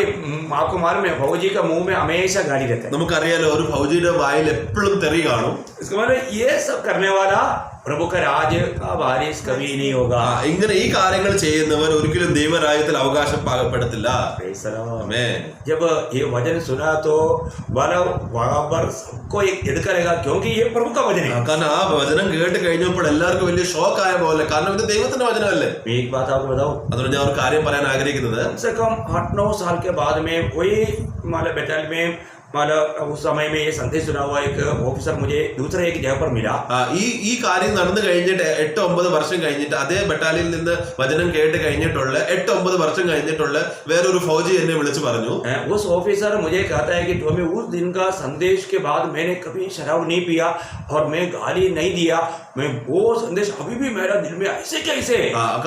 അപ്പൊ എന്നോട് വന്ന് വിളിച്ചു പറഞ്ഞു, ടോമി സാർ നിങ്ങൾ ആ ദിവസം പറഞ്ഞ ആ സന്ദേശം കേട്ട് കഴിഞ്ഞപ്പോൾ ഇന്നും ഞാൻ ഒരിക്കലും ഒരു കള്ള് കുടിച്ചിട്ടില്ല, എന്റെ വായിൽ നിന്ന് ഒരു തെറിയോ മോശമായ ഒരു വാക്കുകൾ ഒന്നും പറഞ്ഞിട്ടില്ല. കാരണം ആ ദിവസം പറഞ്ഞ നിങ്ങളുടെ ആ സന്ദേശം ഇപ്പോഴും 8 വർഷം 9 വർഷം കഴിഞ്ഞിട്ട് എനിക്ക് ഓർമ്മയുണ്ട്. എന്നാൽ എന്നിട്ട് ഞാൻ പറഞ്ഞു, സാർ ഇങ്ങനെ ചെയ്തോണ്ട് രക്ഷപ്പെടത്തില്ല, കാരണം യേശു ക്രിസ്തു നിങ്ങളുടെ ജീവിതത്തിൽ പ്രഭുവായിട്ട് വരണം. ഞാൻ ഈ കാര്യം ക്ലിയർ ആയിട്ട് ആ സന്ദേശം ഞാൻ പറഞ്ഞതാണ്. ഞാൻ അതുകൊണ്ട് ഒരു കാര്യം ഞാൻ പറയാൻ ആഗ്രഹിക്കുന്നത്, നമ്മുടെ വിരുദ്ധമായിട്ട് ഒത്തിരി കാര്യങ്ങൾ നമ്മുടെ വിരുദ്ധമായി വരും. എന്നാൽ ആ കാര്യങ്ങളും ദൈവം അവന്റെ മഹത്വത്തിന് വേണ്ടി ഉപയോഗിക്കപ്പെടും. ഞാൻ ആ സമയത്ത് ആ കളക്ഷൻ ഞാൻ കൊടുത്തായിരുന്നെങ്കിൽ എനിക്ക് ഇങ്ങനെ സാക്ഷ്യം പറയാൻ ഒരു അവസരം കിട്ടത്തില്ലായിരുന്നു. कन्वेंशन मीटिंग करने से बढ़कर अभी फौजी लोग इतने लोग बैठ करके प्रभु का वचन ध्यान से सुना. आपको मालूम है डिसिप्लिन से सुनता है, ध्यान से सुना. बहुत लोगों ने गवाही दिया, हमारा दिल से प्रभु ने बात किया. അപ്പൊ എനിക്ക് ചിലപ്പോൾ ഞാൻ വേണമെങ്കിൽ വലിയ കാര്യം ചെയ്യാൻ വേണ്ടി വലിയ കൺവെൻഷൻ ഒക്കെ ഉണ്ടാക്കി ഇങ്ങനെ കാര്യങ്ങൾ ചെയ്യായിരുന്നു. എന്നാൽ കർത്താവ് എന്തു ചെയ്തു, ഈ സേനകളുടെ അതിൽ മുമ്പിൽ, ഫൗജിയുടെ അടികൾ മുമ്പിൽ, സോൾജേഴ്സിന് മുമ്പിൽ വന്ന് ഇങ്ങനെ സംസാരിക്കാൻ കർത്താവ് അവസരം തന്നു. നമുക്കറിയാമല്ലോ ആർമി എന്ന് പറഞ്ഞാൽ ഡിസിപ്ലിൻ ആണ്. അവരെല്ലാം കാര്യങ്ങൾ ഡിസിപ്ലിൻ ആയിട്ട് കേൾക്കുകയും കാര്യങ്ങൾ മനസ്സിലാക്കുകയും ചെയ്യും. അങ്ങനെ ഇന്ന് ആ ദിവസം ഇങ്ങനെ സാക്ഷ്യം ഞാൻ പറഞ്ഞപ്പോൾ എല്ലാവരും പറയുന്നത്, ടോമി സാർ ഇങ്ങനെ ഒരു കാര്യം സന്ദേശം കേട്ടപ്പോൾ നമ്മുടെ ജീവിതത്തിൽ അത് കുത്തുകൊണ്ട് ഒരു സാക്ഷ്യമായി നിന്നു എന്നുള്ള സാക്ഷ്യങ്ങൾ ജനങ്ങൾ വന്ന് എന്നോട് പറഞ്ഞു. अभी मैं लंबा नहीं करना चाहता हूँ, सिर्फ एफेसियों के पत्री में वापस कोई भाग को मैं पढ़कर खत्म करना चाहता हूँ. അതുകൊണ്ട് അധികം പറയാൻ ആഗ്രഹിക്കുന്നില്ല. എഫേസ്യ ലേഖനത്തിന്റെ അതിന്റെ 5-ാം അധ്യായം 3-7 നമ്മൾ വായിച്ചു തീർക്കാൻ ആഗ്രഹിക്കുന്നു. കേട്ടാൽ മാത്രം മതി. जैसा पवित्र लोगों के योग्य है वैसे ही तुम में व्यभिचार और किसी प्रकार की अशुद्ध के काम या लोभ की चर्चा तक न हो, और न निर्लज्जता, न मूर्खता की बातचीत की, न थट्टे की, क्योंकि ये बातें शोभा नहीं देती, वरन धन्यवादी सुनाए जाए. क्योंकि तुम यह जानते हो कि किसी व्यभिचारी या अशुद्ध जन या लोभी मनुष्य की जो मूर्ति पूजक के बराबर है मसीह और परमेश्वर के राज्य के वारिस नहीं. कोई तुम्हें व्यर्थ बातों से धोखा न दे, क्योंकि इन्हीं कामों के कारण परमेश्वर का क्रोध आज्ञा न मानने वालों पर भड़कता है. इसलिए तुम उनके सहभागी न हो. देखिए अभी मैं इसको अभी विस्तार से बोलने के लिए अभी समय नहीं, मैं इसलिए समय नहीं लेता हूँ। ഞാൻ ഇത് സ്പഷ്ടമായിട്ട് പറയാനുള്ള സമയം ഇല്ലാത്തതുകൊണ്ട് ഞാൻ അത് പറയുന്നില്ല. प्रभु का इच्छा है प्रभु का आगमन देरी हुआ तो प्रियो हम ये दुनिया के लोगों से कितना अलग है। അതുകൊണ്ട് പ്രിയപ്പെട്ടവരെ, നമ്മൾ ഈ ലോകത്തിൽ നിന്നുള്ള ലോകീയ ആൾക്കാരിൽ എത്ര വേർപെട്ട ആരാണ്, വ്യത്യസ്തരാണ്. हम प्रभु के लोग हैं तो हमें कितना अलग के जीवन बिताना അത് चाहिए। നമ്മൾ കർത്താവിന്റെ ജനങ്ങളാണെങ്കിൽ നമ്മൾ എത്ര മാറി സെപ്പറേറ്റ് ആയ ജീവിതം നമുക്ക് ജീവിക്കണം. इस प्रकार के एक गवाही के जीवन बिताना चाहिए। ഈ പ്രകാരമുള്ള സാക്ഷ്യമുള്ള ഒരു ജീവിതം ജീവിക്കണം. Praise the Lord. ആമേൻ. प्रभु का नाम का निंदा होने ना दे। കർത്താവിന്റെ നാമത്തിൽ ഒരിക്കലും നിന്ദ വരാനുള്ള കാര്യങ്ങൾ നമ്മൾ ചെയ്യല്ലേ. इस लॉकडाउन पीरियड में वजन के अनुसार, वजन के सामने, वजन के दर्पण के सामने अपने जीवन में प्रभु ना चाहने वाला कोई बात है कि नहीं, वो बात हर को अगर प्रभु का वचन के द्वारा वो प्रकाश मिला है तो प्रभु के सामने कबूल करके उसको छोड़ दो। അതുകൊണ്ട് പ്രിയപ്പെട്ട ഈ ലോക്ക്ഡൌണിന്റെ സമയത്തിൽ കർത്താവിന്റെ വചനത്തിന്റെ സന്നിധിയിൽ വരിക. ഈ വചനം കണ്ണാടി പോലെയാണ്. ഈ കണ്ണാടി വചനമായ കണ്ണാടി സന്നിധിയിൽ നമ്മൾ വരികയും നമ്മൾ എന്ത് കുറവ് ഉണ്ടെങ്കിൽ അത് ഉടനെ കർത്താവിന്റെ സന്നിധിയിൽ അത് പറഞ്ഞ് മാനസാന്തരപ്പെട്ട ആ കുറവ് നമ്മൾ മാറിക്കളയട്ടെ. यदि हम प्रभु का बुलाहट पाया है, चुनौती पाया है तो നമ്മൾ യഥാർത്ഥത്തിൽ കർത്താവിന്റെ വിളിയും നമ്മൾ തെരഞ്ഞെടുപ്പ് നമുക്ക് കിട്ടിയവരാണെങ്കിൽ हम प्रभु का योग्य जीवन बिताना चाहिए। നമ്മൾ കർത്താവിന്റെ സന്നിധിയിൽ യോഗ്യമായ രീതിയിൽ നമ്മൾ നടക്കേണ്ടതാണ്. बुलाहट का योग्य जीवन बिताना നമ്മൾ चाहिए। ഏത് വിളിയിൽ വിളിച്ചോ ആ വിളിയുടെ യോഗ്യത പണ്ട് നമ്മൾ നടക്കണം. ശൗലിന് നല്ല വിളിയാകട്ടെ, ശൗൽ को तो बहुत अच्छा बुलावट बुलाया गया था, लेकिन वो उसमें बना नहीं रहा। എന്നാൽ അവൻ അതിൽ നിലനിന്നില്ല. ध्यान देना प्रिय। അതുകൊണ്ട് പ്രിയപ്പെട്ട ശ്രദ്ധിക്കണേ, प्रभु का सत्य वचन में बने रहो। ദൈവത്തിന്റെ സത്യവചനം നമ്മൾ നിലനിൽക്കണം. प्रभु का वचन क्या कहता है वो ध्यान से सुनो। ദൈവത്തിന്റെ വചനം എന്താ പറയുന്നത് അത് ശ്രദ്ധിച്ച് നമ്മൾ കേൾക്കണം. मैं प्रभु के लिए अलग किया हुआ जन है। ഞാൻ ദൈവത്തിന് വേണ്ടി മാറ്റപ്പെട്ട ഒരു കൂട്ടരാണ്. अभी मैं प्रभु का है। അതുകൊണ്ട് ഞാൻ ഇപ്പൊ തൊട്ട് ദൈവത്തിന് വേണ്ടിയിട്ടുള്ളതാണ്. अभी मैं प्रभु के लिए जीऊंगा। ഞാൻ ഇനി കർത്താവിന് വേണ്ടിയിട്ട് മാത്രം ജീവിക്കും. प्रभु के लिए जीने का अर्थ बहुत गहरा है। കർത്താവിന് വേണ്ടി ജീവിക്കുക എന്ന് പറഞ്ഞാൽ എത്ര ആഴമുള്ള കാര്യമല്ലേ. अपन प्रभु का इच्छा है कल उस पर ध्यान करेंगे। കർത്താവ് നമുക്ക് ഇതും തരുവാണെങ്കിൽ, നാളത്തെ ദിവസം കർത്താവ് നമുക്ക് തരുവാണെങ്കിൽ ഈ വിഷയത്തിൽ നമ്മൾ നാളെ സംസാരിക്കാം. प्रभु आप सबको बहुत आशीष दे। ദൈവം നമുക്ക് എല്ലാവരും അനുഗ്രഹിക്കട്ടെ. प्रभु का अनुग्रह आप सबके साथ। ദൈവത്തിന്റെ കൃപ നിങ്ങൾ എല്ലാവരും വസിക്കട്ടെ. ആമേൻ.